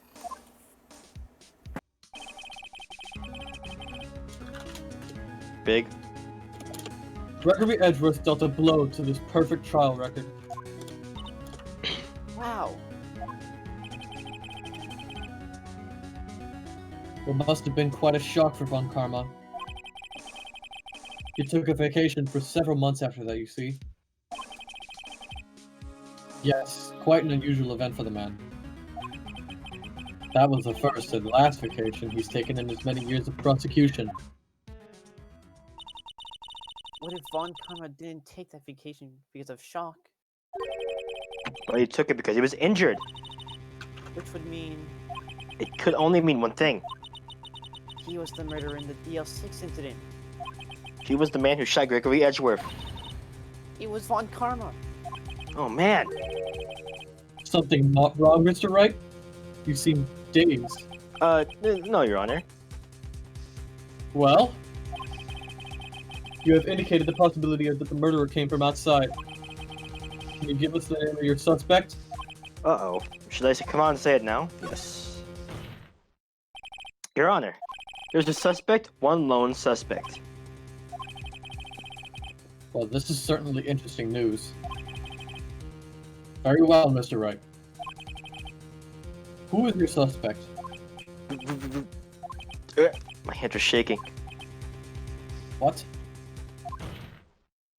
Von Karma. Von Karma.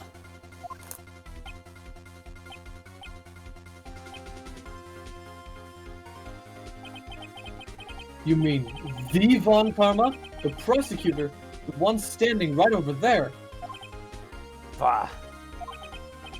You don't object? I see no need. Why honor this ridiculous outburst with my objection? because you took a vacation for several months starting the day after the incident. Yet you pride yourself on the perfect record. Why would you take such a long vacation without any reason? So you're So you claiming that I took a vacation to heal from my injury from the incident? Fascinating. Prove it. I would have needed surgery, no? Where did I go under the knife at, Mr. Wright? Bring the doctor that operated on me. Have him testify. Ugh. Nick, let's find out who his doctor is. It's no use. Take this. Edgeworth? I know Von Karma, perhaps too well. He's perfect. He wouldn't leave clues. He probably didn't undergo surgery. That would leave a doctor as a witness. Ugh. Nobody's that perfect. So what, Nick? Did Von Karma pull the bullet out by himself? That's insane. No, he couldn't have. You can't just pull bullets out of yourself. Wait, what does that mean? That It's bullet has to be around somewhere, but where? inside. Kiss. Well, Mr. Wright, what are you gonna do? Pull a metal detector and scan me? Alright, Von Karma, I'll prove it. And I'll even use evidence. I know how you like it so much. What? The evidence that proves you were shot was... the gun! Von Karma is perfect. He wouldn't risk surgery, leaving an evidence trail. So then I ask, where's that bullet now? I think it's unlikely that Von Karma performed surgery on himself. You don't mean... I do.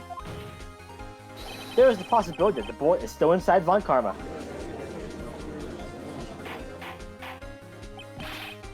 Is that even possible for all these years? Well, there's one way to find out. We could use this metal detector.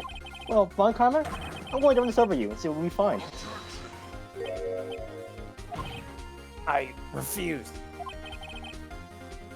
You refuse? But refusing this means... you acknowledge the bullet is still inside you.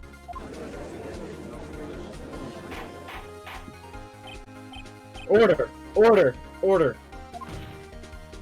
Your Honor, the defense requests that we be allowed to use the metal detector. Judge, I call for a suspension of this trial. This is an invasion of privacy. The statute of limitations runs out on this case today. It was you who said we had to do this right here, right now.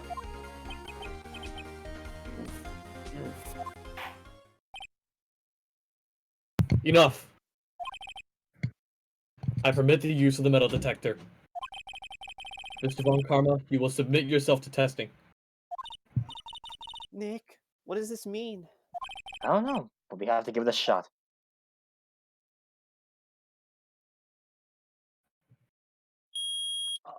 That's... Oh! Oh god, that sound. Ow! Ow. I didn't realize it until it happened. Fuck. It reacted firmly to his right shoulder. Yes, I Ross? made that. Jesus Christ, the bullet. Mr. Von Karma? You. It was you. I was afraid this would happen. And so I remained silent. Indeed, there is a bullet in my shoulder. However, it has nothing to do with this incident. What? It was a shot in the shoulder long before this DLC. Bullshit! I claim that the bullet in my shoulder has no relation to DL6.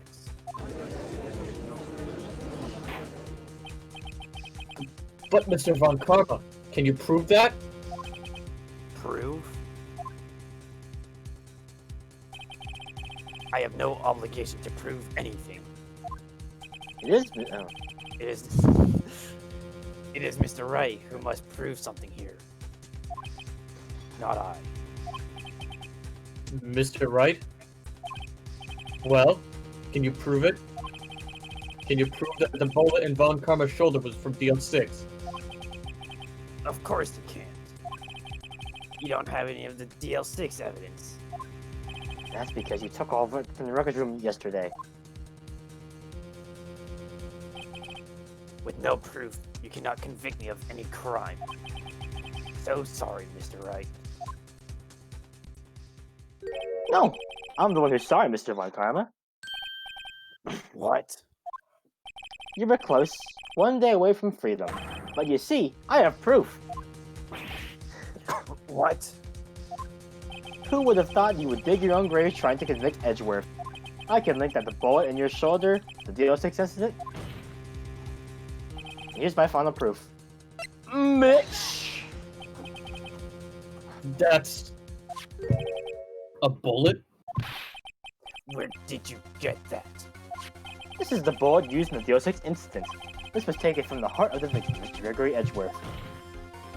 The bullet is still preserved quite nicely with all the ballistic markings intact. Ballistic markings.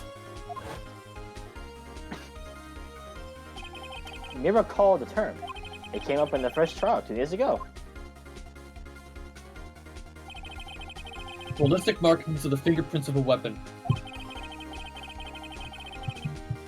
All bullets fired from a gun are marked with that weapon's unique pattern. By examining the markings, you can tell which weapon fired the bullet. It's quite accurate. We have 2 bullets in our possession. One, the bullet removed from Gregory Edgeworth's arm. The other, Mr. Von Karma, is the bullet buried in your shoulder. We could analyze both bullets. Then, if the markings matched, we would know that both bullets have been fired from the same gun. The very same pistol. In other words, the murder weapon that killed Gregory Edgeworth. Mr. Von Karma, you will let us remove the bullet from your shoulder. Then we'll compare the ballistic markings to those in this bullet.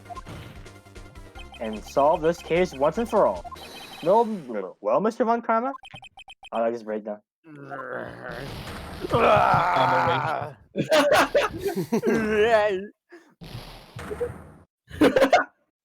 Org. Wait, That scream. No! No! I've heard that scream before. Oh, it's the scream from his Wait. dream. I know. Help! I can't breathe. Quiet. I said quiet. You're not making this any easier. Stop breathing my air. I'll stop you. Stop breathing my air. Fuck, I thought it changed voices. Get away. Get away from my father.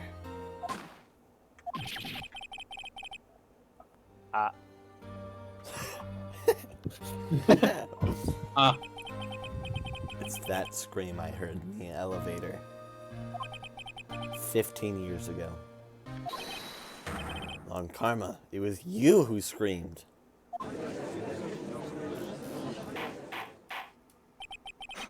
Mr. Von Karma? No, I'm not.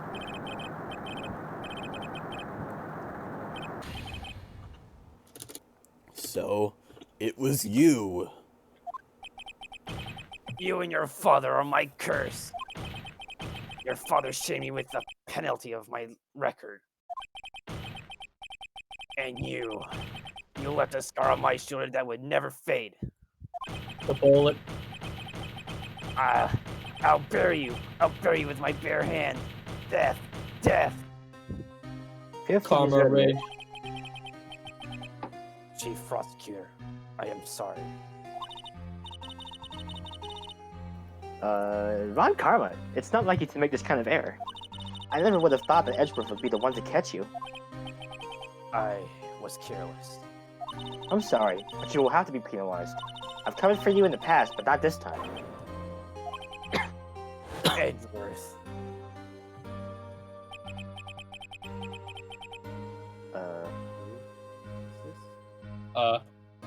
This one. It was a shock like none I had ever known. Me Oh, it was like, dude. penalized? It took hours for me to regain my composure. Suddenly, I found myself in the darkness. I was in the court records room. I must have wandered in there without thinking where I was going. The room was pitch black. The lights must have gone out. I went into the hall and found my way to the elevator. I pressed the button, but nothing happened. Then, there was a noise. I was in pain, a horrible burning pain in my shoulder. Just then, the light came back on. The elevator door opened before my eyes.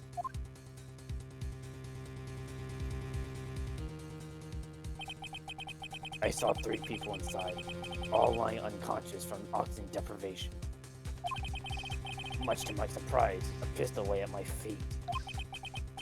I knew then it was my destiny.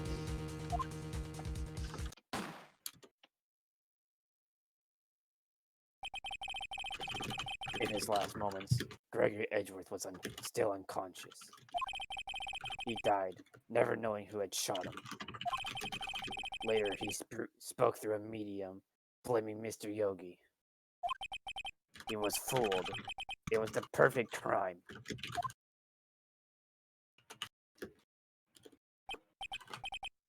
Tisk, tisk, tisk. Who would have thought another man would have come to open that elevator door? Judge, What? what are you doing? Do your job. Bring an end to this miserable charade. Now, end it. Very well.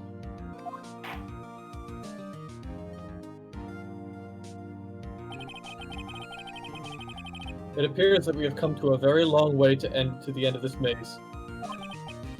15 years later, Mr. Miles Edgeworth, Yes, Your Honor. you were innocent. You are innocent. As you said, it was all a nightmare. Yes, Your Honor. This court finds the defendant, Mr. Miles Edgeworth. Awesome. Let's go.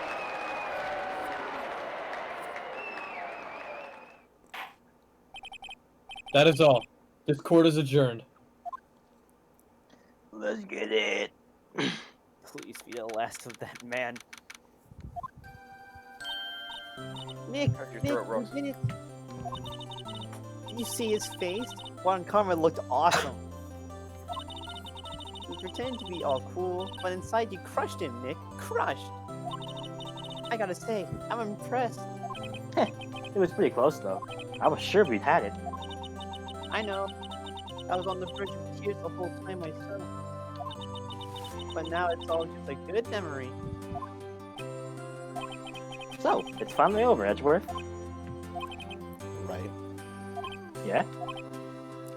I'm not sure how to say this. I know. Try. Thank you. I see.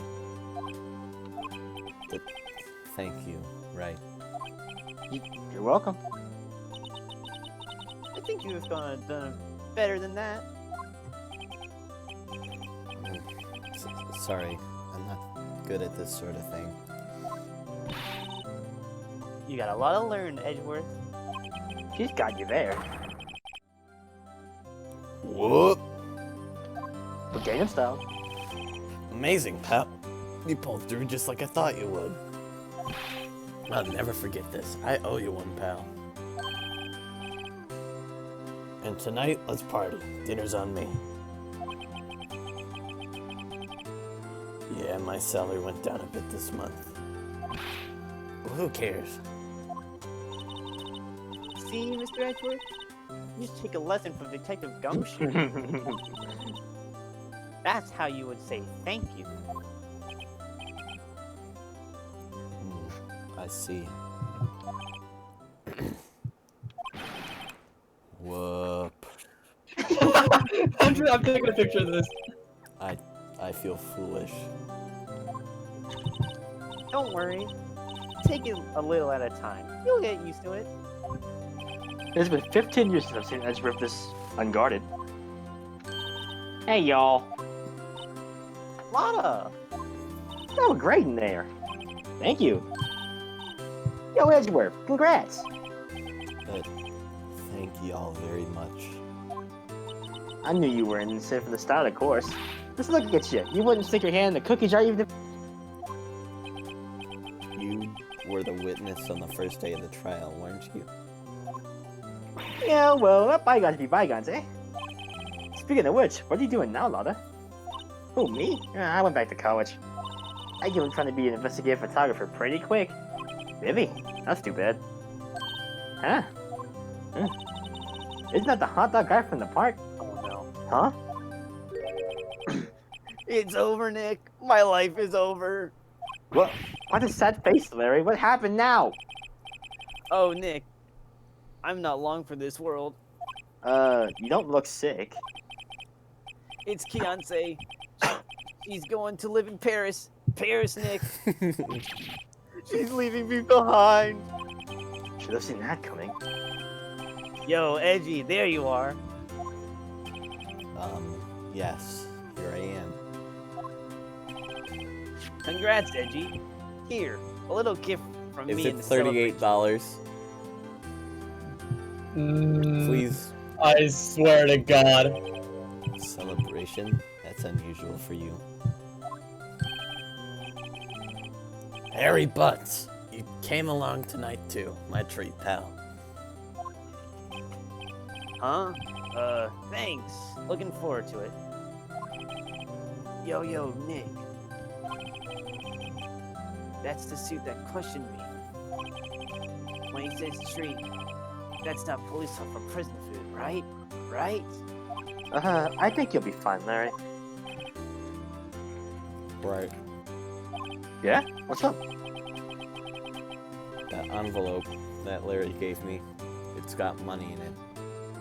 Oh yeah, that's strange. People give money a way to celebrate sometimes.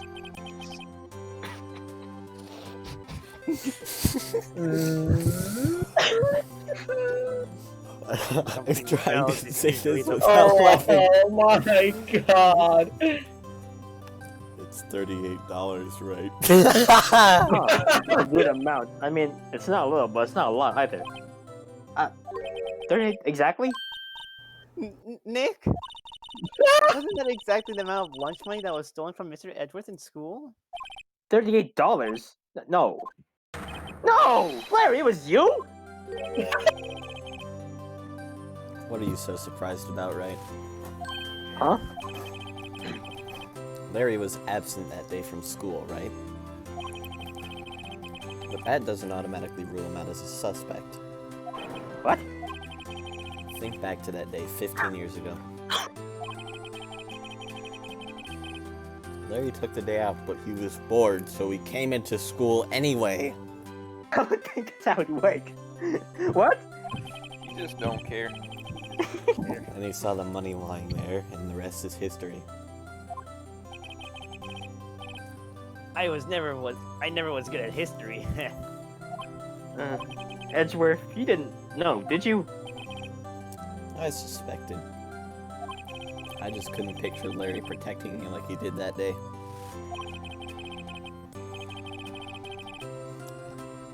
Everyone else was saying you did it. The whole class was against you, remember?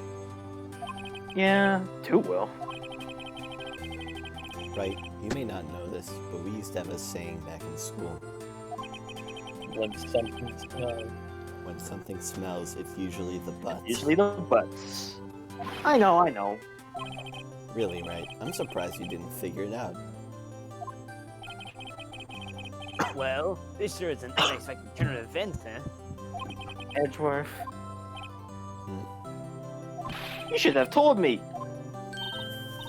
Now, Nick. It was 15 years ago. Don't you think the statute of limitation has run out, Mr. Edgeworth? I'd say so, yes. There you have it.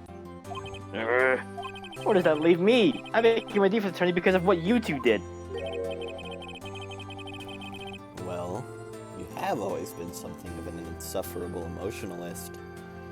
Correct. Yeah. And you get worked up too easily too. The death! The death sentence for both of you! Man, if only I had known I would become a prosecutor. The same goes for me, only the other way around. For the longest time, I thought that I might have killed my own father. I thought I might be a criminal. I became a prosecutor in part to punish myself. If I had known the truth, I might have become a defense attorney after all. Edgeworth. Wanna switch, Oh right? my. Hey y'all, line up. I'll take a photo. Hey, photo time, let's go. And after that, dinner on me. Get ready for the photo. That's how the gumshoe took us out in the town that night. We celebrated Edgeworth's newfound freedom, even though Edgeworth himself was still in detention. Wrecked. What the fuck? They just left him there. Whoa, I went a little overboard yesterday. Mia dies again. My head hurts. Oh. Huh? It's only 5 a.m. Maybe I should go back to sleep. Hmm? What's this? Leather? Good morning, Nick. You're really impressive yesterday. Seeing you, it made me think about what I'm doing here. I'm a spirit medium, in training, of course. I wanted to help Mr. Edgeworth too. I wanted to help you. But I couldn't. I was useless. So, I decided to go back to my training. I'll become a full-fledged spirit medium, for starters. I couldn't say it to your face, so I left this letter. Goodbye, Nick. Goodbye? What time is it? The first train from the mountains have already left. To the station.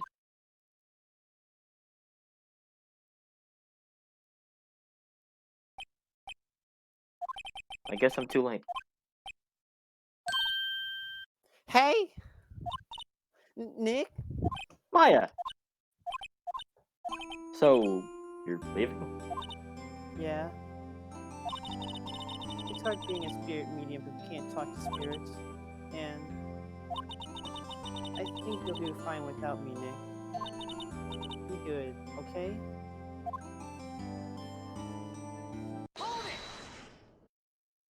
The Fuck! fuck? Getting unlocked. What? I never could have saved Edward without your help. Huh? On the last day of the trial, I heard her. I heard Mia's voice. You heard my sister? Yes, only her voice, but still. It was at the very end when I thought we'd lost everything. Well, that's my sister for you. Detective Gumshoe helped, and Mr. Grossberg, and even Larry. I'm the one who couldn't help. I was useless, Nick. But you were the one who stopped one karma, Maya. Huh? I didn't do anything. All I did was wander around in the daze. Sorry, but I have evidence that you helped. Evidence? My bad. Show her the gun. The gun. No. A bullet? Ron Karma was convinced he had taken all the evidence pertaining to the 06, but you were the one who rescued the last piece of evidence we needed. This was the board that put an end to Von Karma, and you were the one who gave it to me. Meh. Thanks, Maya. I could have done without you. I'll be back soon. Huh? I'm going to complete my training and come back. Okay, I'll be waiting. Of course you will. You can't run that office by yourself. You're hopeless. I don't know about that. So, this is it. See you soon, Maya.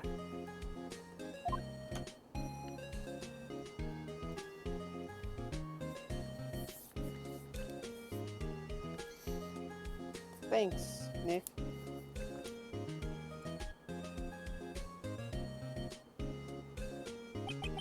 So my story ends. Time to turn a new page.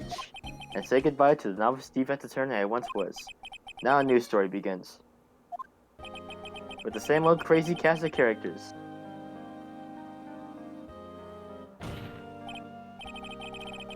Huh.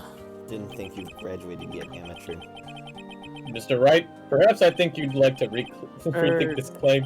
Yes, Your Honor. I got a bad feeling about this.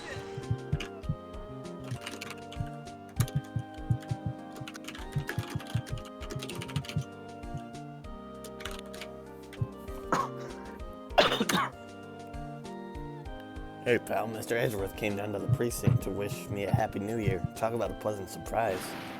Whoop, Detective. Whoa, Garfield. detective. I love that. Sounded like he was embarrassed or something. Strange, huh?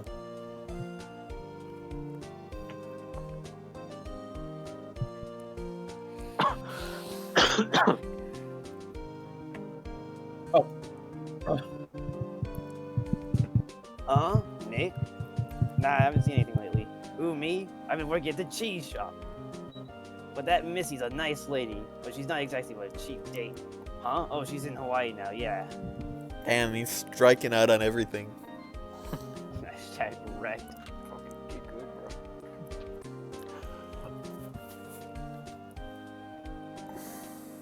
Oh, is this guy?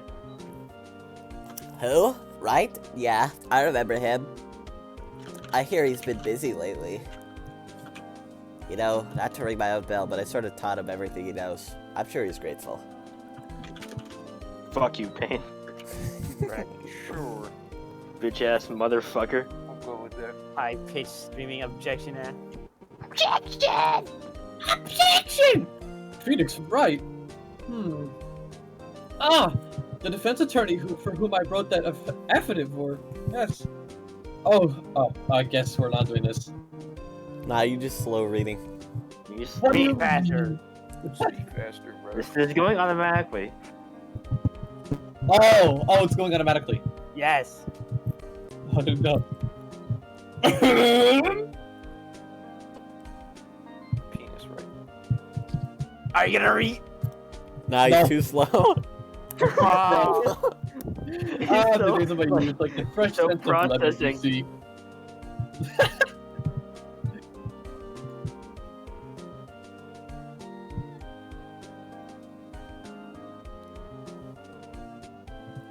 Phoenix Wright. Oh god, is he an actor? I don't even remember the voice of him. Well, not Mike. You can't be a star with a name like Phoenix. Did you know that they're finally putting some of... Oh god. Oh no. Oh god. Oh shit.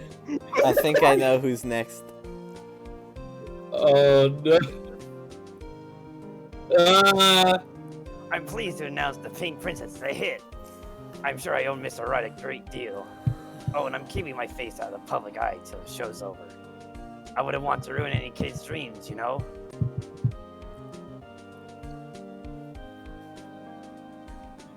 Damn.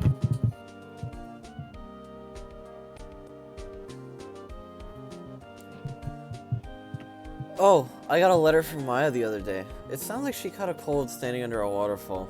I wanted to visit but didn't have time, so I sent her some Pink Princess trading cards. She says she can't buy them where she is. What kind of place is she living at anyway? She's monk. Yo, mama's This voice. dungeon. The Yo Mama house. This is me when Maya becomes Munchy Monk. Wow.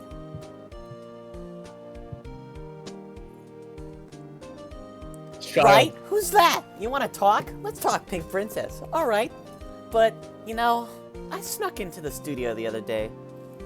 And I saw her. The one inside the Pink Princess suit.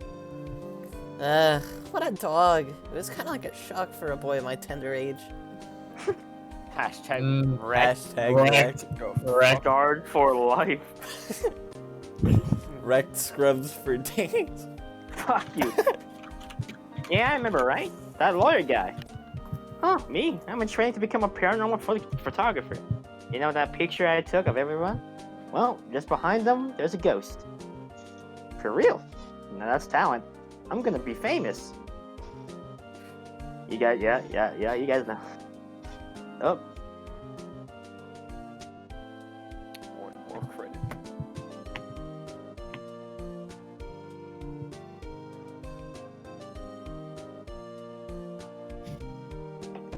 woman. Wouldn't Gumshoe get all that confetti? Does he like Rock throw it says out not every happening. time the trial ends? He got it in his pocket. He was like, bro, bucket. What? Oh. What's a new chapter? Emma! Two women. What the fuck Emma doing there? New Alright. assistant, smiley. Last episode, and we can play a podcast. The fuck? face.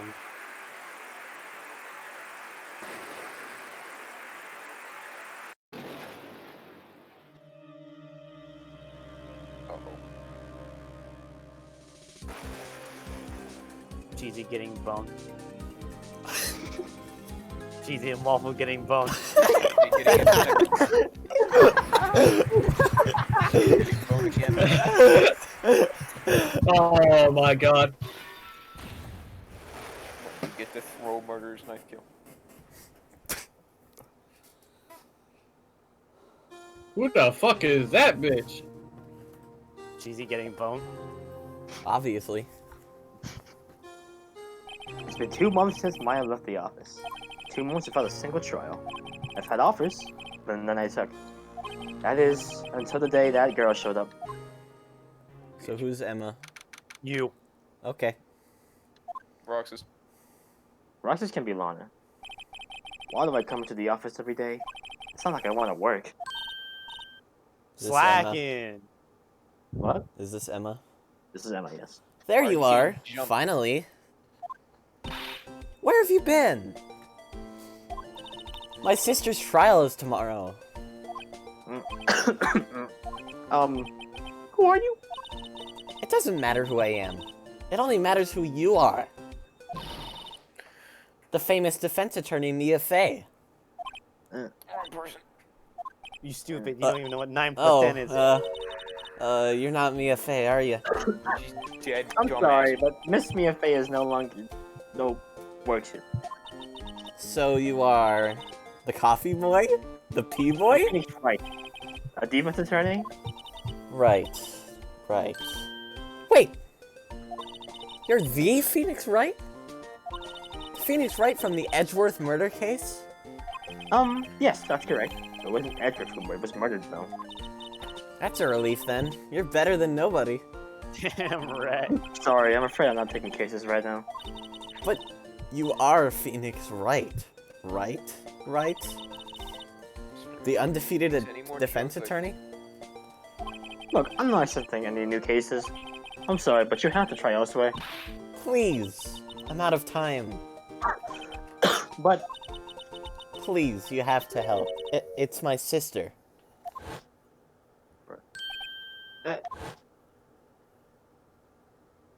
Maya, could it be? No. Okay, I'll hear you out. Yeah, Really? Thank you so much. My name's Emma. Emma Sky. I'm a scientific investigator. scientific investigator. Show the badge. Emma, was it? Oh, Emma, was it? You're a scientific investigator? Yes, that's right. Is something wrong? No, it's just you seem kind of jumpy, or maybe just young. Young? I'll be 16 years old this year. What the heck? Oh, I see. She's 15? Only 16. I'm set to be formally assigned to forensics in 3 more years. My work is becoming quite well known, at my age no less. So what exactly is your current position then? Well, legally speaking, I guess you'd call me an 11th grader. But I'm ready to do my job, at my age no less. Also, it's storming Great, outside, so if I suddenly die, that's why. Oh, great. Another future professional in training. So what's this about a case? You said the trial's tomorrow, right? My sister didn't do it. She wouldn't stab someone with a knife. She wouldn't. So it's a murder case. I don't care if there's a witness who saw her do it, she didn't do it.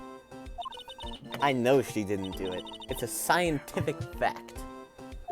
And there's a witness. Just talk to her. You have to talk to her. Right. I suppose I will. I promised her I'd bring Mia Fey, but... That's interesting. How would you know Mia? So you want to be a scientific investigator when you grow up, huh? Excuse me? I'm not a child, I'll have you know. Still, it's good to have a goal, albeit a very unusual one. I believe investigation should be done scientifically. Don't you? Yeah. Sure can't fault her for a lack of enthusiasm. If this case is handled scientifically, I'm sure my sister's name will be cleared. Your sister? I've been doing research, you know. I'm developing a new scientific method of case investigation. I'll show you when I'm done. Looking forward to it. I guess I should get out to the detention center and talk to my sister. Not yet. My sister asked for Mia specifically.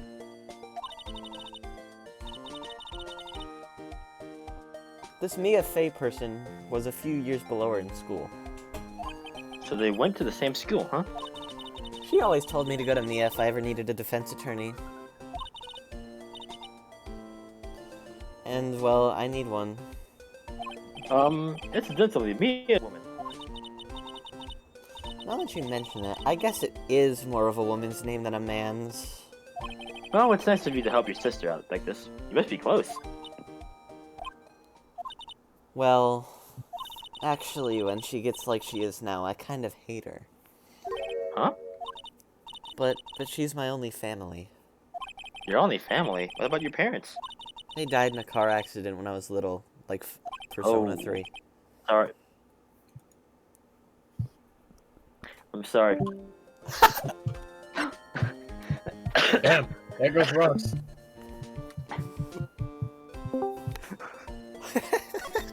Fucking Enraged.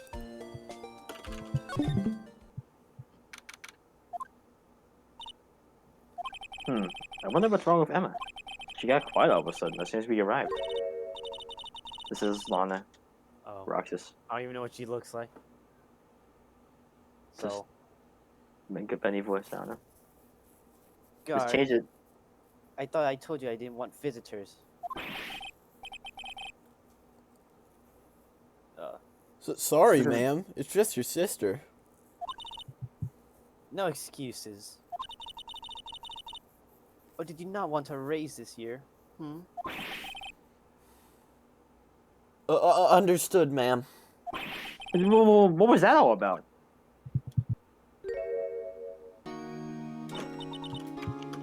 Hi, Lana. Funny. I seem to remember specifically telling you not to come here.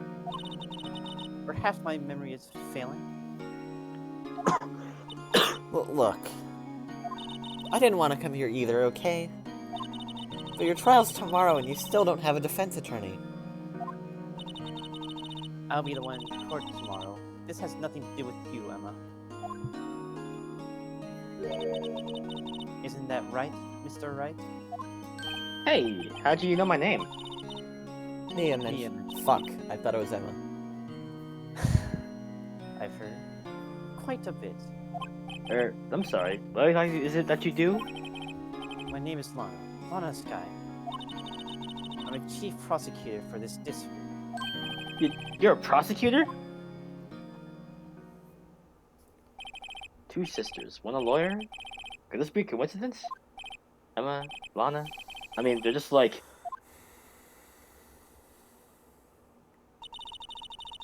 Something wrong, Mr. Wright? Look at me, it's Akechi. Hey, Wolf, it was not my fault that you mistaken someone for Akechi because they had those shoulder pads. Fair enough. There's something we should know from the start. Which is? The suspect in this case has confessed to the crime. Huh? But wait, but the suspect is... Me? I did it. Well, Mr. Wright, Well, why don't you begin by telling me exactly what happened? the crime took place yesterday, February 21. at 5:15 p.m. That's quite specific. It was in the witness depositors. Here, someone cover Emma for me. I have to go do something real quick. A witness clearly saw me committing the crime. That was a bit of bad luck, wasn't it? The crime took place in the underground parking lot at the prosecutor's office. The body was found in the trunk of my subordinate's car. The prosecutor's office, huh? And you aboard this car trunk? Classy. I was arrested on the spot, caught red-handed, as it were. Well, that's just great. So who was the victim? An investigator with the police department. I suppose the correct term is detective. A detective? Death was due to a loss of blood. He was stabbed once in the stomach. By you? Death wasn't immediate, but the wound was fatal. I see. Allow me to repeat myself, right? The victim was a detective. You know what that means, don't you? Uh-oh. What? Mr. Wright, what does it mean? Well, it means... The police department will consider it a matter of pride to have found me guilty. They'll use any means at their disposal to do so. This case gets worse and worse with everything I learn. So you're the chief prosecutor? That is correct. I'm responsible for overseeing every trial handled by the prosecutors in this district. I make sure the prosecutors have what they need to do the job and manage every aspect. Those are my responsibilities in a nutshell. That's an awfully large nutshell. Still, I'm a little surprised. I would think you'd recognize the district's chief prosecutor, Mr. Wright. Huh? In fact, it seems impossible you wouldn't. Lana, what happened to your hand? Oh, this? I cut myself by accident. When I stabbed him, that is. Huh? I'm not very good at being a criminal, I suppose. How am I supposed to defend this? Time to change the subject. Wait, she was in the class ahead of Mia, wasn't she? You were in school with Mia, correct? A few years above her? Emma told you that too, did she? Well, why not? I did drag him all the way here from his office. Although it seems he has very little in common with Mia. Hey! It was in law school. I was in my 3rd year, and she was auditing the class. Okay, back. She was different than the other students. Different. She was strong. She'd do anything to become a defense attorney. Anything. That was probably why she was attracted to me. Excuse me? Intellectually attracted. Lana was top of her class in school. I was the best there was. Oh. I'm doing pretty good in school too, by the way. It sounds a bit different when Emma says it.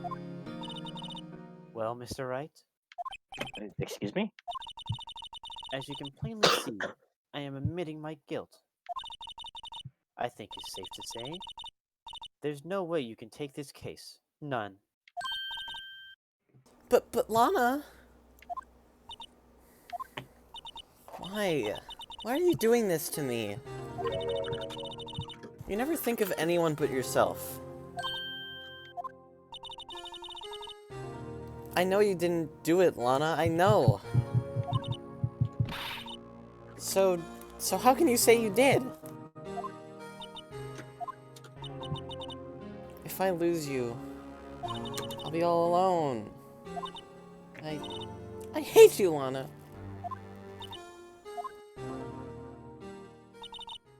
Mr. Wright, Yes?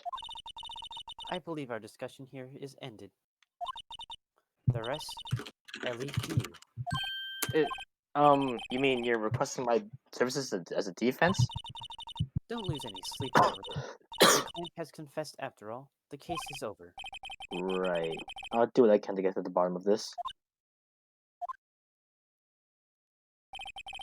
Lana's confessed to the crime, yes? The 7 doesn't fit. It's that look in Emma's eyes. There's something else going on here, and I'm gonna find out what.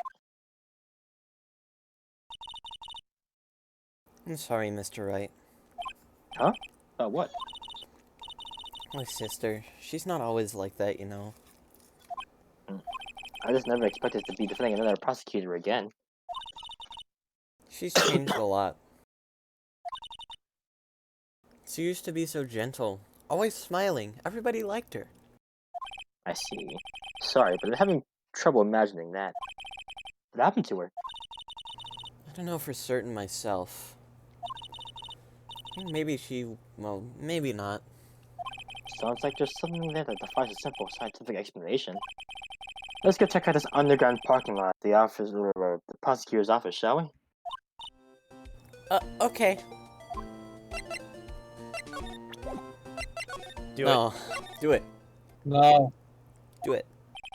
Do it. This is the lot where it all happened? Looks like they're still investigating. Funny that my first visit to the prosecutor's office should be like this.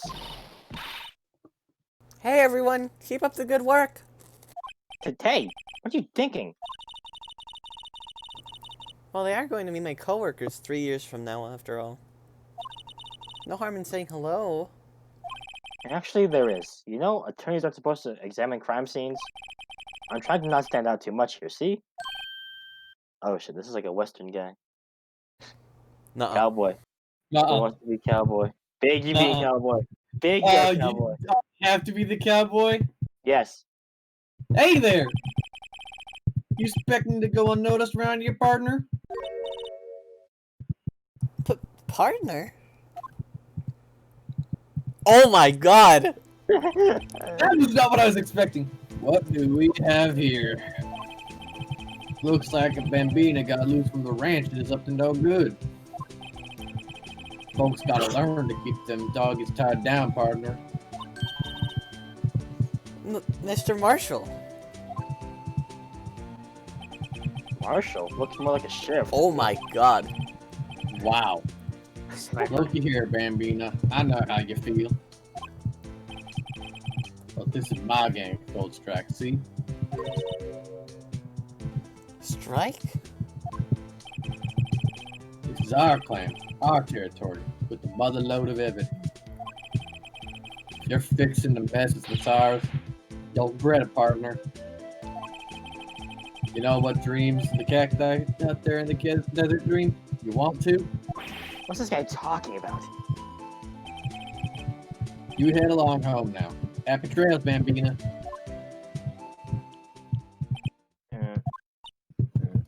Why am I Is supposed to be that doing that? Hombre, a friend of yours?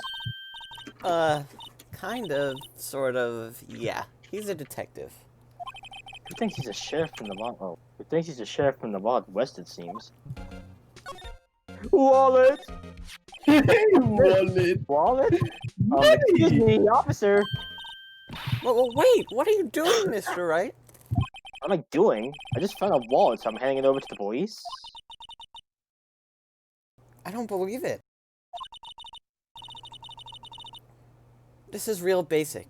Anything at a crime scene is evidence. Let's be scientific about this, please. Just put it in your pocket. How is that scientific? Sounds like theft to me. Wallet. Wallet. I'm called to duty Wallet. already, and at my tender age. Here, I'll teach you the trick to examining evidence in detail, okay? Yes, we get to do cool shit now. By the way, her eyes are sparkling. I can tell she's been waiting for this. Okay. Now look at the court record.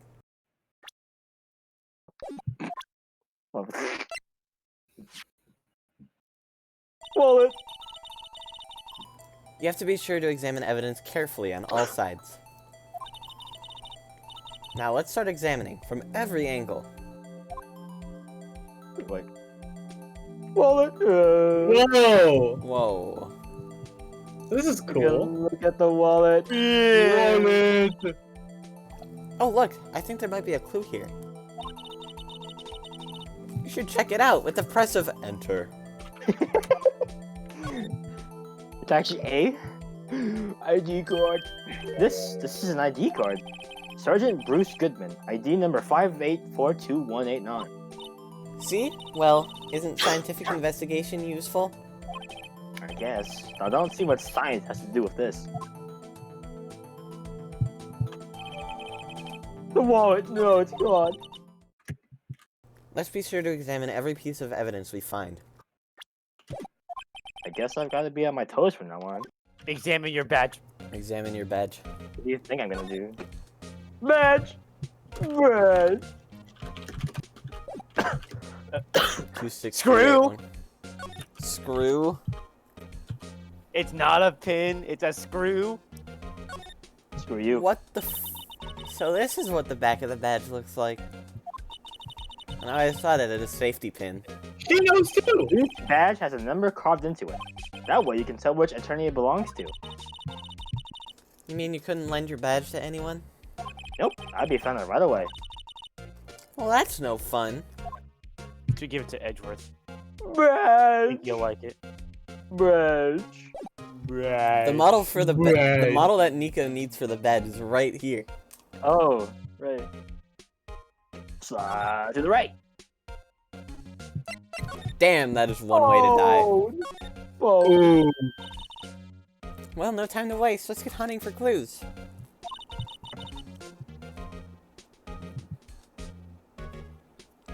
I wonder what this is. Well, partner, looks like you got no intention of going home quietly. Sheriff. Like I said before, this is our claim. You best be moseying along, unless you're fixing to bite the bullet. Yeah, scary. Could you just tell us one thing? Who owns the car? Well, the little filly's got a good nose on her. You want to know who rides that red Mustang with the body and her saddle in? Please. No problem, partner. About time for Beatles anyway. Get yourself to the saloon up on the 12th floor of the prospector's office. Might just find you a cerveza you like. Prospector's office? Where does this guy think he is? And when, for that matter? Note to self. Look up Vittles Saloon Cerveza. Maybe we should check out room 1202, the High Prosecutor's office.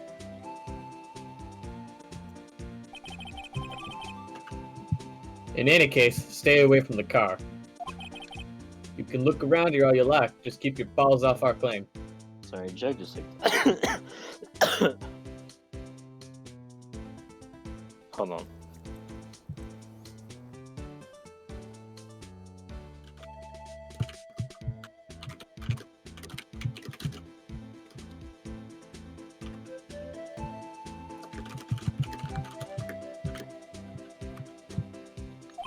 Right, great.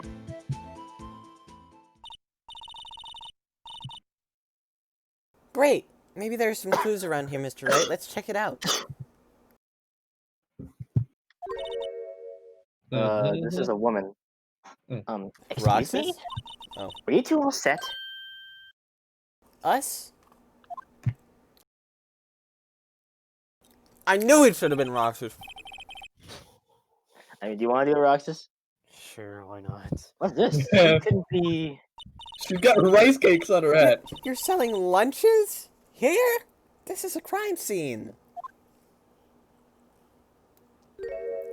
Hey, thanks. Hello! Half and half, was it? Oh, thanks. And you, sir? Yes? Ass. All for you.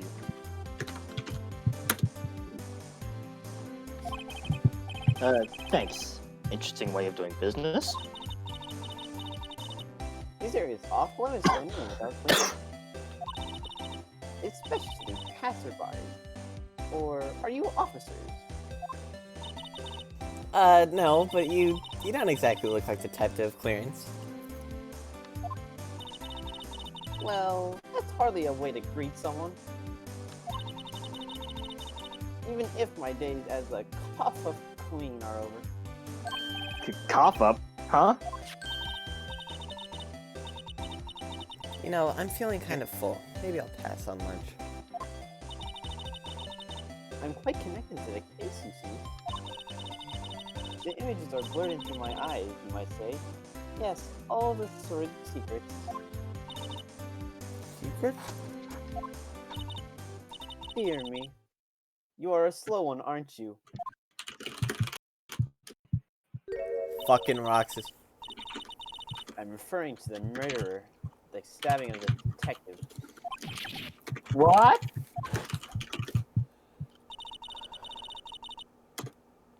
I already forgot the voice I gave. A witness clearly saw me committing the crime. Before we continue, hey Cheesy, what is this gif of like Kermit the Frog that you posted? I'm afraid we might not get an answer. You are getting an answer. He's He's mad. mad. You mean you're the witness my sister was talking about? Please, Comic Queen, tell us what happened. The name's Angel Star. Don't you go forgetting it. Star Roxas. Or before you know it, I'll have you whimpering at my heels. I know I'm already whimpering. Yes, ma'am. Yeah, he means it. Show the badge. Do it! I'm angry. Oh, so you want to complain when I did it before and I always do it? Fuck you. Fuck you.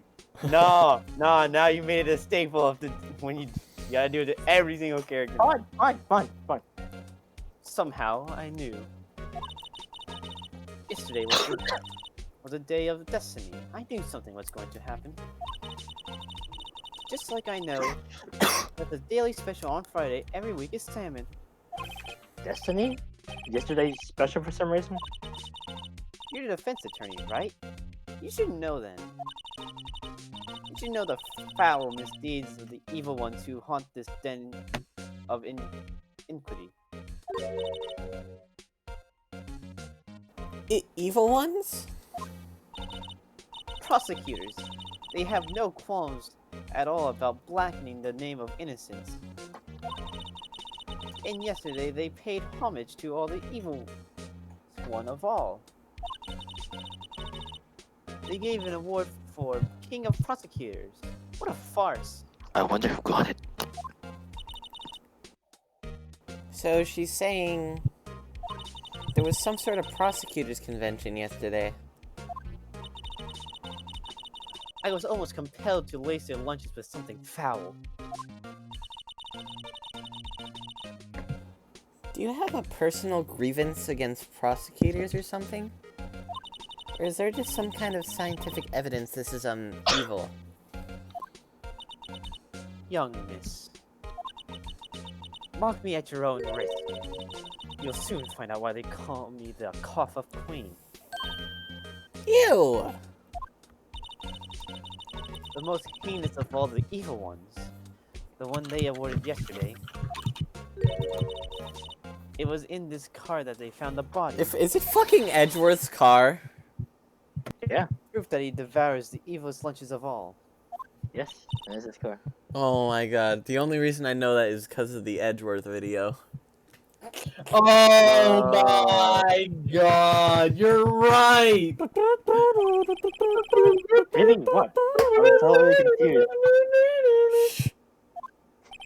One is clear. This allegedly has a thing against prosecutors. So what exactly was it that you witnessed? It was a fascinating spectacle, to be sure. I now feel I know what they say when they talk about a woman's wrath. See Lana's guy wield that knife so. Her knife flashed in anger, bringing him to a sad end. It was truly a sight to see. You mean you saw the very moment of the crime? The sound of his slivery ties to this world being cruelly cut still rings in my ears. And the rhythmic beat of Lana's knife. Rhythm Wait a heaven second, murder. you know Lana Sky? Of course. It's quite a feat becoming chief prosecutor.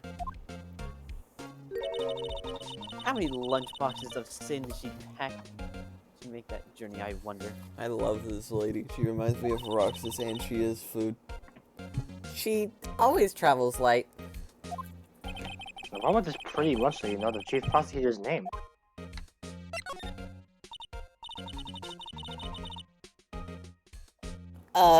Can we ask you a bit about yourself, Miss Star? I come here every day to sell lunches. I import only the freshest and the best from the Far East.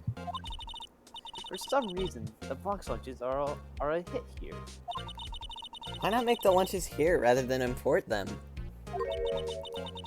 Did you say something? No. Only true connoisseurs can understand. The kind you only tell someone who tried General Cho's like lunch set. Never mind. You win. I don't even want to appreciate part of a trilobite's flavor. Anyway, I come here every day to sell lunches. My boyfriend works in the security room here at the prosecutor's office. Your boyfriend? See the security room over there? The glass-walled booth? I sell my lunches, and since I'm here anyway, I drop in to see him. Since you're here anyway, I guess so much is more important than romance. So, to scientifically analyze the data available so far, you, Miss Star, are a lunch vendor with an ulterior motive for coming here. Useful analysis. Not. Right. Fuck Did you! you have a bad experience with a prosecuting Miss Star? I sense some hostility. Hostility? Ha, perhaps. I'm getting some fucking Cynthia vibes from this for some reason. Miss There. You What? kind of like 10-day-old clans in the chatter. Oh, like the TV show? Shouted? Shut up! I wonder if Miss Star was involved in some sort of legal trouble in the past.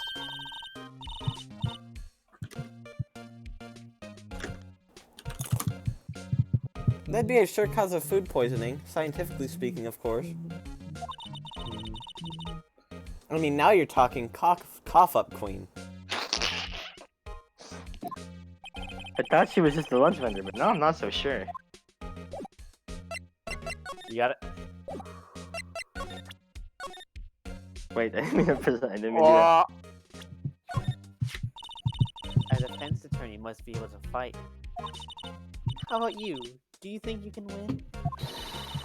How about a tackling lunch? God, I hate this bitch! He left! He left! I hate this bitch! Cheesy left. Wow! It's Pickles, really crunchy. A box of pickles? Kind of bad lunch if you ask me. Like, What the fuck? I love Get out of there! Get out of there! pickle There's Whoa. a George Washington fit. There's a George Washington fit right It's there. the George Washington fit! No way! This is just the kind of room that just screams, I can do the job. Quite a change from your office, really. Thanks. Look! There's a trophy or something here. A trophy? Okay. What? A shield? It's the Thinker. It takes real nerve to display stuff like this. Clap. Whoever's office this is, they must be a real stuck-up jerk. Phoenix, right? You never tire of prying into other people's business, do you? That voice. There he is! Oh, I kind of know C. Edgeworth. Huh? Ah! Mr. Edgeworth! But you know him from somewhere? Of course! I'm his biggest fan! My sister introduced us once and... Right. Her sister is the chief prosecutor after all. Well, what brings you here? I'll warn you, I've been known to be a real stuck-up jerk. No, did I? No. It was just Mr. Right here, Hey, don't blame it on me. We're just here to investigate a murder case. murder. A body was found in this nasty, Hey, George. bright red sports car in the parking lot. That would be my car. What of it? I don't like that face. Insert seeing boobs first time joke here. Thanks. What? Your car? I'll say one thing. She certainly can scream. Nah, bitch. Let's look at the 1770. Wow! This jacket is even lacier than his usual ones. This must be his lucky trial jacket. Lucky jacket. Right. I've never seen him wear it. I'm sure there's a story behind why it's in a frame.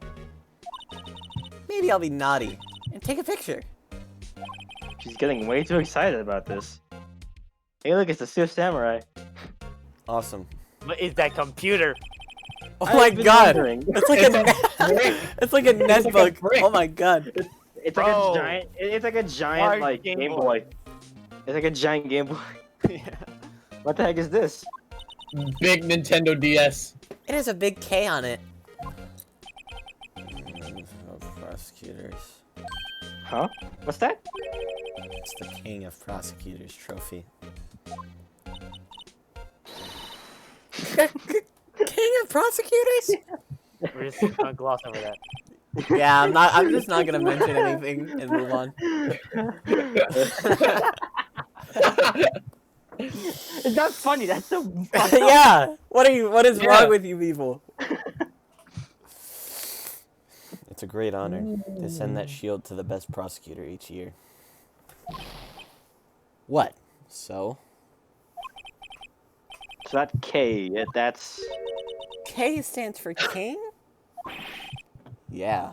You got a problem with that? I didn't design the thing. King of prosecutors. Kind of like employee of the month, only better. Employee of the year. Stealing it. trophy. Fixed. Trophy. It's broken. Oh no! My trophy. Hey, check it out! There's a metal plate here. It looks like the names of all the previous recipients are engraved on it. Wow. One guy's listed a bunch of times. Who would Von guess? Karma. I guess he must be a foreigner. Yeah, that's probably it. Well, wherever he's from, he must have been an amazing prosecutor. And a shitty person. Yeah, I'd like to right. meet this Mr. Von Karma sometime. When she says it, his name does kind of. When she says it, his name does kind of have a ring to it. Hold on, can we pause for a second? Can you like examine the red versus blue TF2 match to the right there?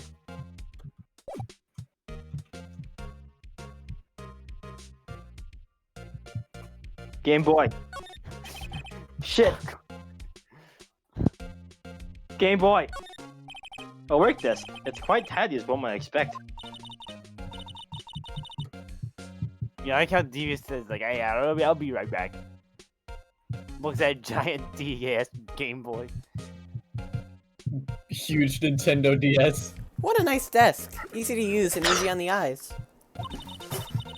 It's polished so well I can see my own reflection.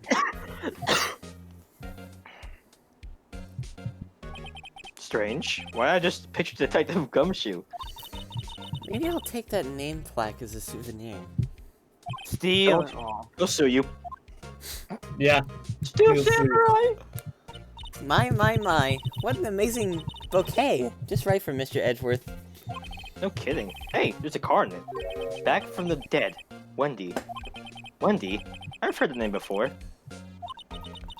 Wendy Beside it. Oldbag. A giant steel samurai. Wow, I want one. Huh? There's something written on the bottom of his foot. Between a rock and a hard place. Wendy. Wendy? Is she Mr. Edgeworth's fiance? I don't think so. Oh.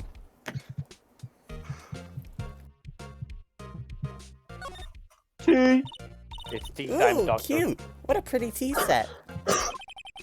I go more for the instant teabags myself. Damn, toxic. Amazing! The drawer below is filled with packets of tea leaves. They're all sorted by place of origin and flavor. Look at this royal blend! What an exquisitely splendid concoction! Alright. There's such thing as taking a hobby too far. We're just gonna talk about like that voice you gave her there. Why are you He ignoring the did- TF2 chess? We'll get there. Whoa! These are all case files? They're stacked up to the ceiling. There's even a ladder. Odd. I thought Edgeworth wasn't good with heights. He must have someone get them for him. Strange. Why did I just picture Detective Gumshoe again? He must study these case reports so closely. He's so cool. You wouldn't say if you saw him splitting boards up on that ladder. Alright, I think we're done here. Nothing else to really examine. Yeah, nothing else, really.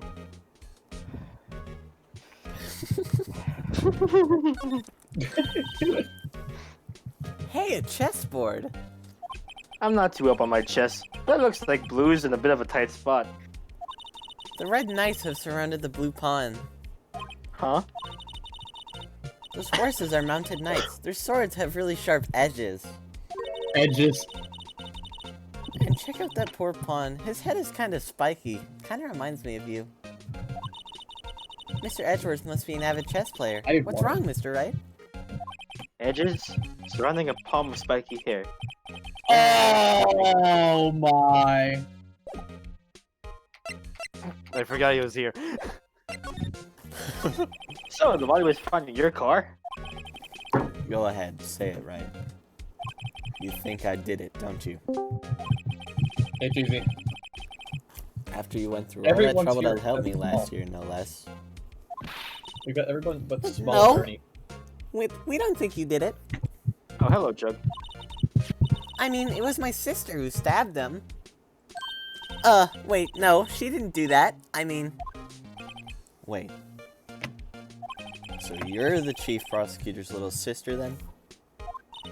Yes, sir. Emma Sky. I'm hungry. It's nice to meet you again. That didn't sound forced at all. Now I remember. You've really grown. I'll admit it, it was a surprise for me, too. To think that my own car would become the scene of a murder. More surprising still, being forced to prove my superior's guilt. I can understand. Wait, what did you say? Lana Sky is the chief prosecutor, the top prosecutor in the district. She can't prosecute herself, so I'll be the prosecutor at the trial tomorrow. You? Mr. Edgeworth?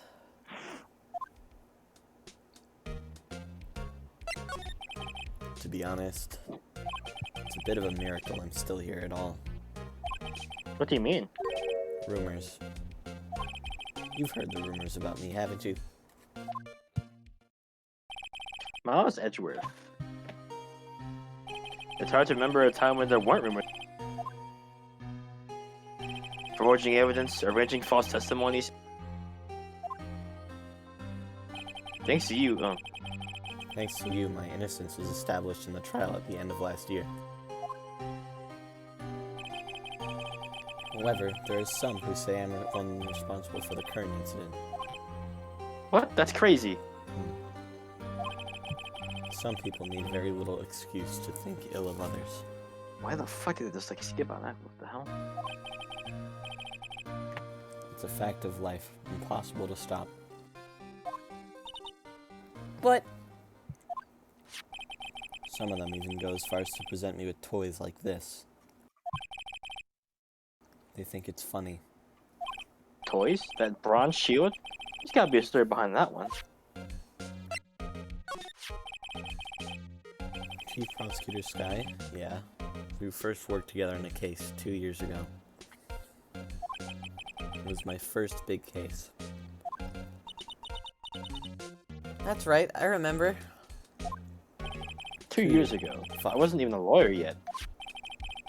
Since then, I always felt that she was looking out for me. It appears I was mistaken. But mistaken? Why? I mean, I know she's not the warmest person, but I'm sure she felt some responsibility for you. Then why? Why did she stab someone in the trunk of my car? Not only that, she stabbed him with my knife. What? Mr. Edgeworth, your knife was the murder weapon? To be specific, it was the knife I keep in the toolbox in the trunk of my car. Edgeworth? What? Are you sure you didn't do it? Come on, can you take a joke? You have a strange sense of humor, Mr. Wright.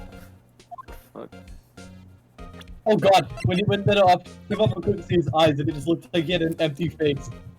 Look, Why? This must be the victim's blood, right? I can't believe it. Either that or Edgeworth comes up peeling an apple. What's Edgeworth doing with a knife like this anyway? Hey, maybe he spends his weekends roughing it in the wild. He got it from like a shitty CSGO case. I Edgeworth, am in the wild? spy. I think my fruit cleaning theory is more likely. Are you kidding? I always pictured him as an outdoorsman. Now there's a scary thought. Knife. Knife. He is the spy.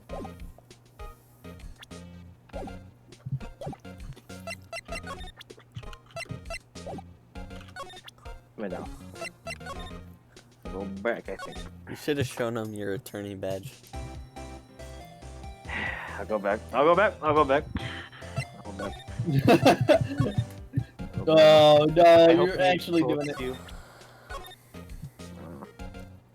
Wait, I didn't mean to fucking examine it. Oops. You need to present. I once dreamed of being a defense attorney in a long time ago. What? You wanted to be a defense attorney, Mr. Edgeworth?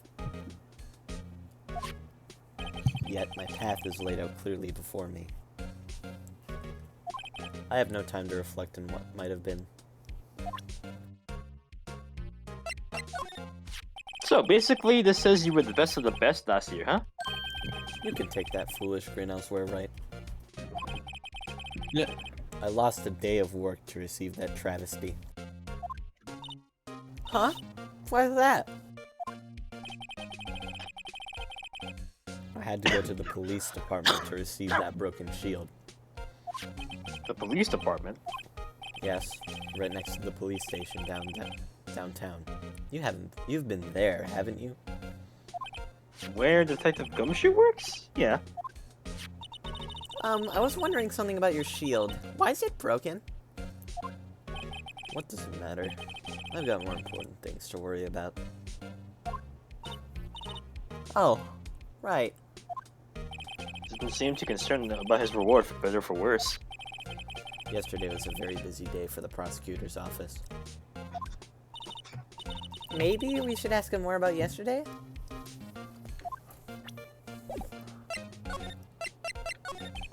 Can you tell me more about yesterday, the day of the murder? Yesterday was the annual cleaning day at the prosecutor's office. Cleaning day?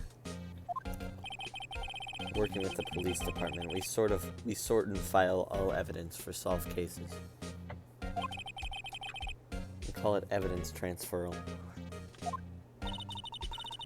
Wiping your hands of old cases, in other words. Oh, and another thing. The ceremony was held at the police department. There's an annual review and awards for outstanding police officers and prosecutors. And that's when you got the shield. I was at the police department yesterday afternoon. I got back here at 5:12. That's very precise. People like myself and Mr. Edgeworth pride ourselves on our precision, Mr. Wright. No, I place little faith in my memory. The only thing I trust is solid evidence. This is the parking stub from the underground lot. The murder took place around 5:15. So the murder happened right after you got back. What, right? I'd appreciate it if you'd direct that suspicious glare elsewhere. This is a police officer. He, I don't know.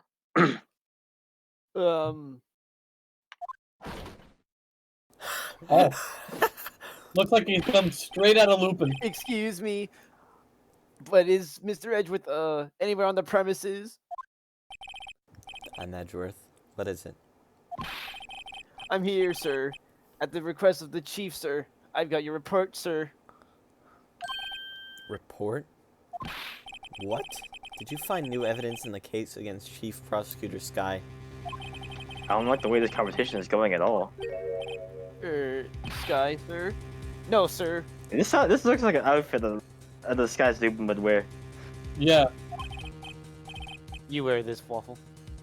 No. Fine. I'm opening my bag right now. No, no, no. No. No name of that kind, sir. Not in this report, sir. I think I just heard Edgeworth's lid blow.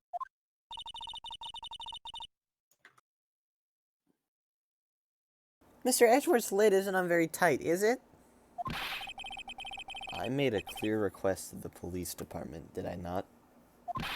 I need to focus on the trial tomorrow, so don't bring me anything unrelated. Sir, but, sir... I'm just following orders, sir. They told me to bring this to you. I was... Give me your name. Why did it skip? What?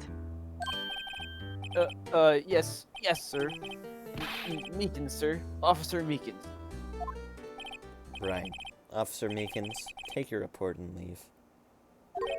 And good luck with that raise next month. Oh. But, sir, I didn't know. Poor guy. Looks like he was absent the day they gave out brains and good luck. The f Right.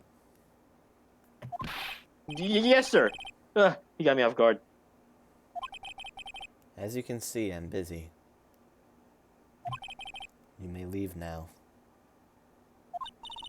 Let's do what he says, Mr. Wright. The victim was a detective from the same department as that patrolman just now. Go down to the police department. You can ask more there. Thanks. He seems to have finally calmed down at least.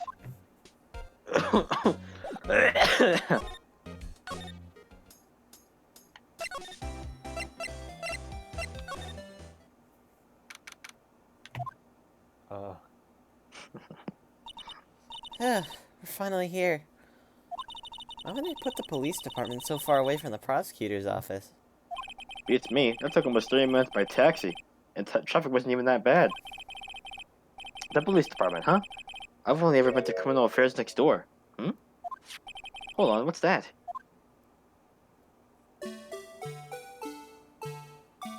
What is this thing? Disturbing! Why does it undulate like that? Oh wait, I know. This is the Blue Badger. They're trying to make him the police mascot. Oh. Whoa!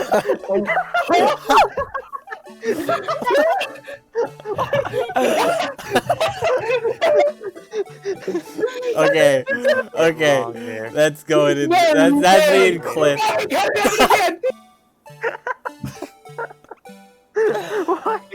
What? What? Stop looking at this monstrosity. Wow, Mr. Wright, you sure know a lot about the police. You know, this is giving me like Super Mario 64 merry-go-round vibes. Still, he does seem familiar somehow. Oh my god! Jake came out of the universe!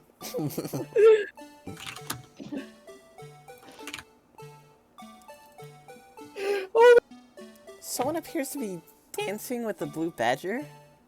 Hold on, let me look at this. Let me get general. Discord. Uh-oh. Uh-oh. Uh-oh. Uh-oh. Uh-oh. Oh my god, Uh-oh. this keeps getting Uh-oh. worse and worse. Uh-oh. Oh, this has got real wrong. Waffle's been cursed by the This has blue got badger. real Oh wrong. no. This has got so He entered bad. his soul. Oh no. Oh.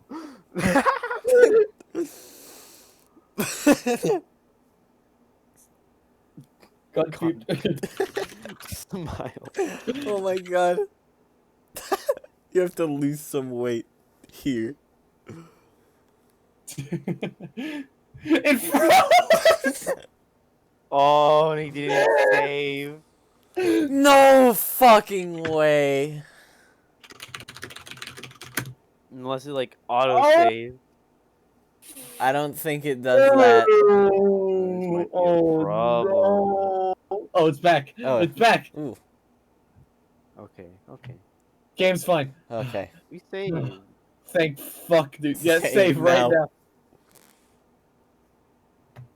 You need to save right now.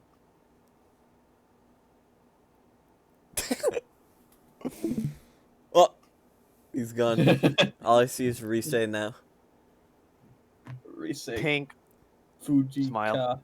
Kakawa. Wadawa. Rise White Kurijiwa. boy.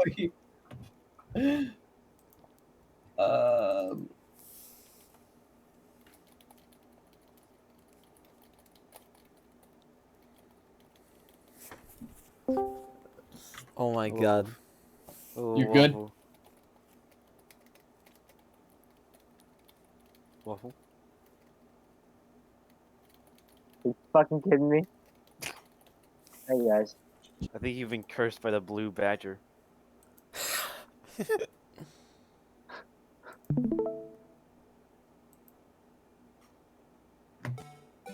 Oh. The white boy. White boy. Cheers, running over here fast. Hey, pal. What are you doing here? That's my line, Detective Gumshoe. Specifically, why were you dancing over there? What? Well. Well, at least he doesn't seem to be busy. There's no chance to get information. Hey, I'll have you know I'm a very busy man, pal. Gumshoe theme. Detective, here's my attorney's badge. You show this to me every time we meet, pal. Real men show their police badge. Enough said. I wish had a badge. Even an ID card would be nice. No fucking way! That got... What? I'm taking a picture. Dude! Dude! What the fuck is Episode tonight's 5 Asian is just breaking the game. What is with tonight's think Asian episode attorney 5 session? is a bit cursed. What do you think? No, it's I a fucking agree. blue badger. Wait, speaking of ID cards, I found a detective's card, didn't I? Yeah, I'm looking at this. Give him the knife. What? I refuse to believe the entire back of it's just black. Black. Black. Do you know how much Alice ink? Edgeworth, 1712. This is the day of the crime. The murder took place 3 minutes after Edgeworth parked his car. If only he was held up at a couple extra red lights. He wouldn't have been caught up in this whole affair. Perhaps. It just goes to show you'll never know what happened when you run a yellow light. Crashes and dies. I'll give you one word of advice, pal. Shucks. You better not agree to defend the suspect in this case. But why not? Huh? Well, it's just that the chief prosecutor has confessed to the crime. She says she summoned the detective to the prosecutor's office and she killed him. But what if she's not telling the truth? Yes, well, no. Come on, pal. There's plenty of evidence against her. But what if the evidence is faked? Hey, pal. Can I speak to you for a second? Huh? Me? Why is this little girl so peeved at me? She's a relative of the suspect. She's Lana Sky's sister. Whoa! Chief Prosecutor's little sister? Just please investigate this case carefully, okay? Scientifically. Yes, sir. Oh, by the way, you might want to keep your voices down. I don't want to be overheard using words like faked. Huh? It's a sensitive issue with us these days.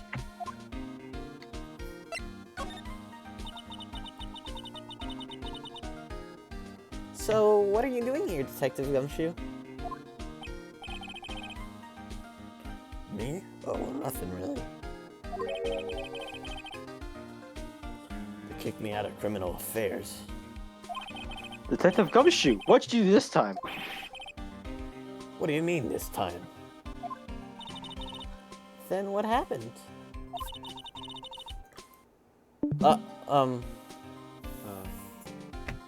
I know things are busy right now. I mean, with my sister's case and all. It's true. We never had a chief prosecutor murder anyone before. Only the highest ranked people are being let into criminal affairs right now. The lowest ranking guy in there is our chief of detectives. They're not letting any of us rank and file detectives in at all. None of you? I know this is an important trial, but isn't that a bit odd? So anyway, I thought I'd spend the day getting the Badger dance down pat. Isn't there anything else you could be doing? Chief of Police himself is directing this investigation, pal. Officer Marshall was assigned to the underground parking lot. Officer Marshall? Now I think about it, Emma did see another Marshall guy. Patrolman in charge of the crime scene. It's unheard of, pal.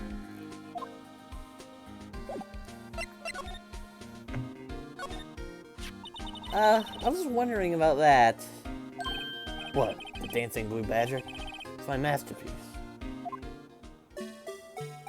Not again. You made this, Detective Gumshoe? Chief threw together some designs and I just did my thing, pal. Nice work. It's battery powered so it can go anywhere. It's no switch, so it just dances until the batteries die. That's horrible design. Dance Oh revolution. god. Poor Blue Badger, fated to dance until he drops. Like, Dance Till You're Dead, like the song. Shut up.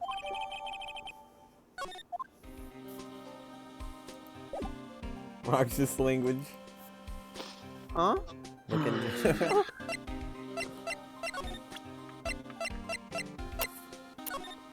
I do not speak like that. What is their hand? There's a handprint on And it. Detective Gumshoe? Can you tell me about this? Huh? Hey, pal, this is a detective's ID card. You can't just keep that, you have to turn it into the police. People like you that get me into so much trouble all the time. Man, Detective Gumshoe mixed up his card a lot. Let's see. Bruce Goodman. Goodman. Sounds familiar. Nah, my mistake.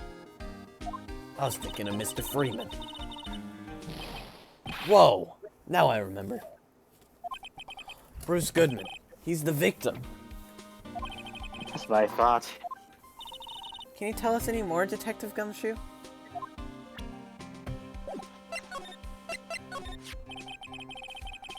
So... Fuck. This is you. Oh, so this ID card belonged to the victim? He's a detective like myself. Detective Bruce Goodman. Don't you think it's strange?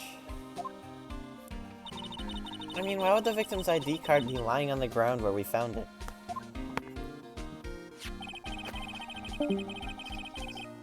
Drugs gone. Oh. Well, Detective Goodman should have been at the police department yesterday. It was an evidence transfer for a case he handled 2 years ago. Evidence transferal? Mr. Edgeworth mentioned that too. But Detective Goodman was killed at the prosecutor's office. Well, that's the thing. It's hard to say this, but word is that Chief Prosecutor Sky called him out there to the parking lot. I'm not confessing as much. No. Found in Mr. Edgeworth's car, stabbed with Mr. Edgeworth's knife, huh? What would drive Chief Prosecutor Sky to do such a thing? Wait, I mean, sure, of course, someone else really did it. Someone who must have a grudge against Mr. Edgeworth. The car and knife do seem a little too organized for it to be a coincidence. Or Mr. Edgeworth. What could have happened? You have to find out a little more than what's going on with what's going on with Edgeworth. God damn, I can't read anymore.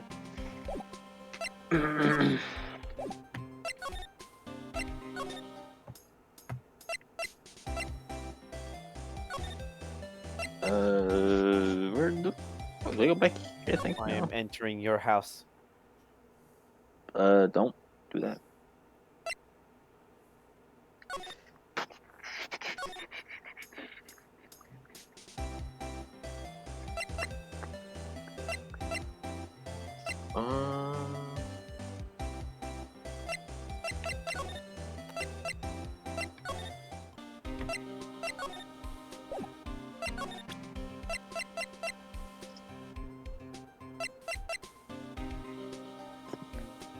Oops, wrong thing. Oh. Alright. Alright, this video. Hey, that's it. That's the King of Prosecutors award that Mr. Edgeworth got yesterday. But you at the award ceremony, Detective Gumshoe? Of course, pal. I got an award for diligence myself.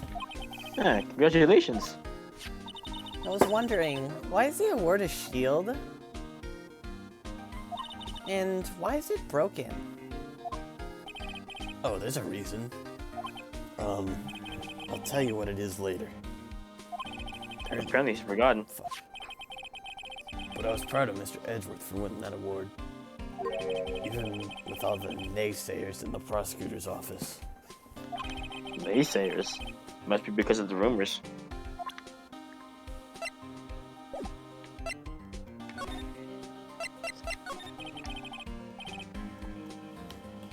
He's in a tough spot again. Again?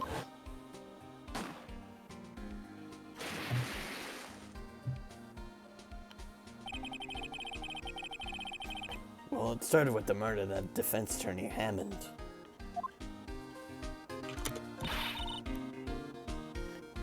Mr. Edgeworth was found innocent. Listen, pal, there's always been rumors about Mr. Edgeworth. Forging evidence, making deals with witnesses. Nothing outright, but there were always whispered rumors. Ever since he was accused of murder, no one's whispering. They're practically shouting. But there's no evidence against him. Well, Mr. Edgeworth has always had unusually strong ties to the department higher-ups. It's only natural that people would be suspicious.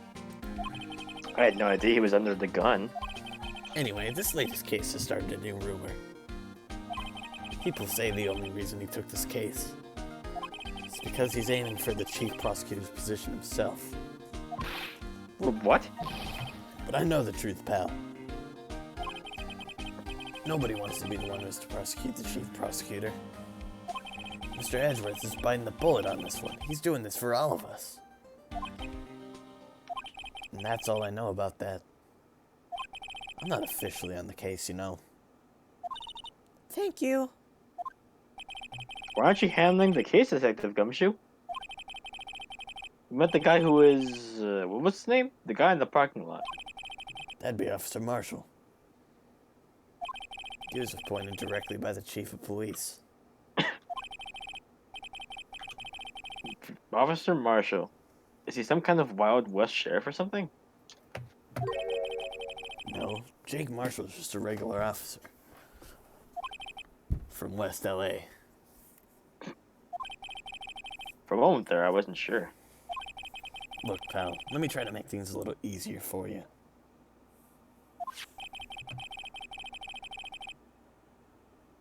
Show them this and they'll let you examine the crime scene. Maybe.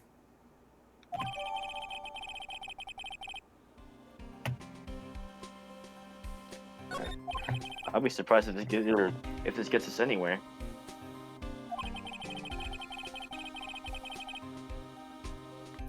Just act like you're supposed to be there. Nobody will look at you twice, pal.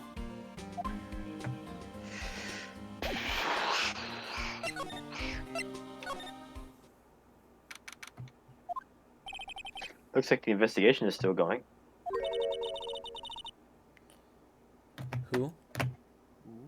This is probably Um, Sandwich Girl. Yes. Oops. Oh, no, Wow. this is probably Marshall. Is this Marshall? You just want me He to say the says line sun again? sleeps, so yes. Yeah. Sorry. Looks like I'll be stuck in this pit till the sun sleeps. Oh, this is like a conversation, I think, between the two. Oh. Okay. I'll see you in my dreams tonight then, Be right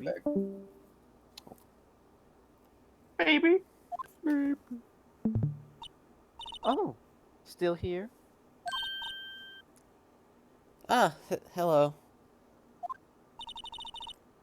Why surprise looks? Didn't I mention? I've got a boyfriend in criminal affairs too. What happened to the security guard? Oh, Big's not here, so someone's gonna have to fill in, and it ain't me. Hey, what's wrong, Babina? I don't know what to do. I don't know how to say this. You're looking You're a looking little like a- doggy. oh. A What? doggy that's mad. You're looking like a doggy that's lost its herd. Jake Marshall. Strange got put in charge of a crime scene. Wow. Examine! $20. Hey, look here. It looks like something's been crossed out. Maybe it was a letter or something to Detective Gumshoe. Let's see. Annual bonus, $20. I think a couple zeros are missing. No, that sounds about right. At least in the detective's case. Maybe I should rethink my career as an investigator. Damn, Amazon for the bag. What the hell? Wait a minute. Did he use like notebook paper? No, okay, no. It looks like it. Doesn't seem like it, but I don't think so. Looks like it. Yeah. Would you mind reading this for me? Just... What's this? I warn you, fan letters ain't gonna to me go right to this platoon. Where'd you get ain't from? I don't know. It's a letter from introduction from Detective Gumshoe. Maybe investigate. Ay, ay, ay. Gumshoe. Ah, that old cow dog. You holding a birthday party or something? Huh? Look where it should say letter of introduction. It says invitation. I think he just miswrote it. Wait, why am I getting all defensive here? No worries. This proves that it's from Detective Gumshoe. Better than a blood test. Guess we better let you in then. Thank you, Officer Marshall. Well, that's right. He's a patrolman, not a detective. Which reminds me, Hey, wait a sec. Isn't a crime scene supposed to be handled by a detective or higher? Well, folks, the clues are calling. Welcome to our gold strike. Be sure, if you like the settler, strike out for lands unknown. Manifest destiny. Let's have a hootenanny. fucking weirdo. Note to self, police investigations are like settling land. Well, Mr. Wright, what do you have to say? I say I won't be needing this anymore. No! Wait. Fuck. I was gonna get that. Officer Marshall, could you tell us more about the victim? Good men always die young. Remember that, partner. Could you be a little more specific? Bruce Goodman. He was a detective, right? Well, well. Aren't you a feisty doggy there now? Detective Goodman was stabbed here at 5:15. The smiling Madonna told me the tale. I think he missed the witness, Miss Angel Starr. One stab to the chest, a fine piece of work. This here's the autopsy report. Was my sister involved with the victim in any way? Funny you should mention that, Bambina. She prospected Sky and Detective Goodman had nothing in common at all. Sup, bitch? Nothing in common? They apparently worked together in a case a few years back. So there's no motive. Goodman wasn't particularly gifted detective. That's one reason why he didn't do much work with the chief prospector. But my sister called on the victim here on the day of the murder, right? Here, to this parking lot? So it seems.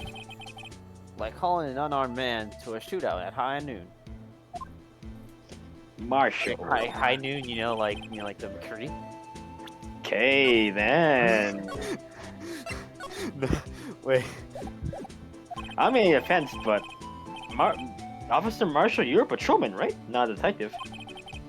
You calling me out? They shoot you for that in Texas. Isn't Big Bag? He can't Yes, do we voices. muted. Huh? Well, I was one of them fancy shoe detectives till 2 years ago, to tell you the truth. Oh, really? Now he tells me. But you're a patrolman now, so how can you be in charge of a crime scene? Nothing gets by you, does it, Bambina? So why are you in charge? No reason. We're just short on hands right now. I'm keeping an eye out, but in the meantime.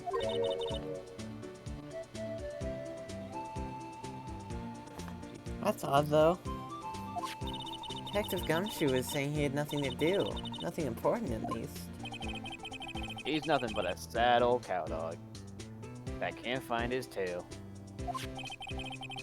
Maybe because he runs with that Edgeworth, huh? Edgeworth. That cowdog's been kicked out of this cattle run by order of the chief of police. You just don't realize it yet.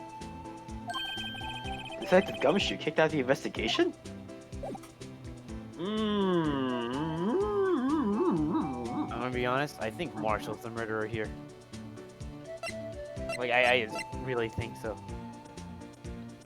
I don't know, actually, because I haven't finished this yet on my own file, so...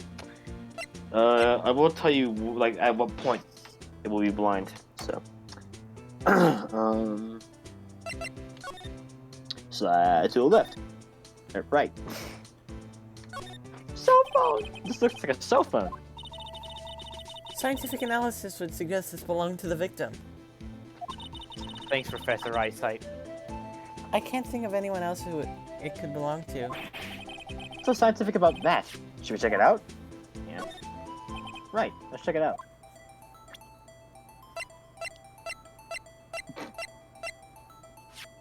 Cell Cell phone. Cell phone! Woo!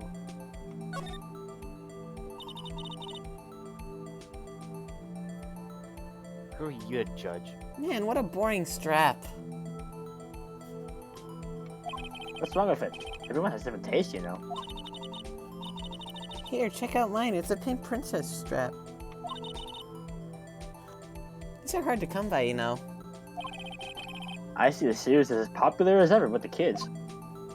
Damn. Blue budget. Oh. This one's still on the redial screen.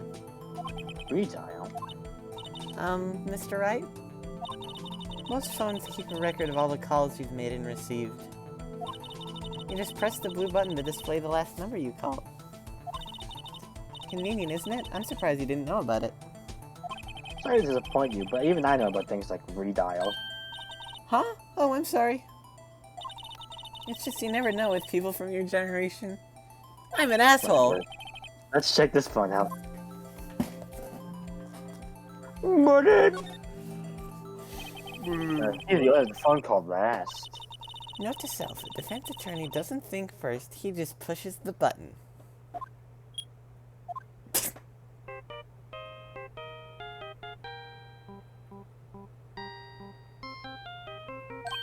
Hey, that's Sung. I know that. Hey, what's going on over there? I love this MIDI.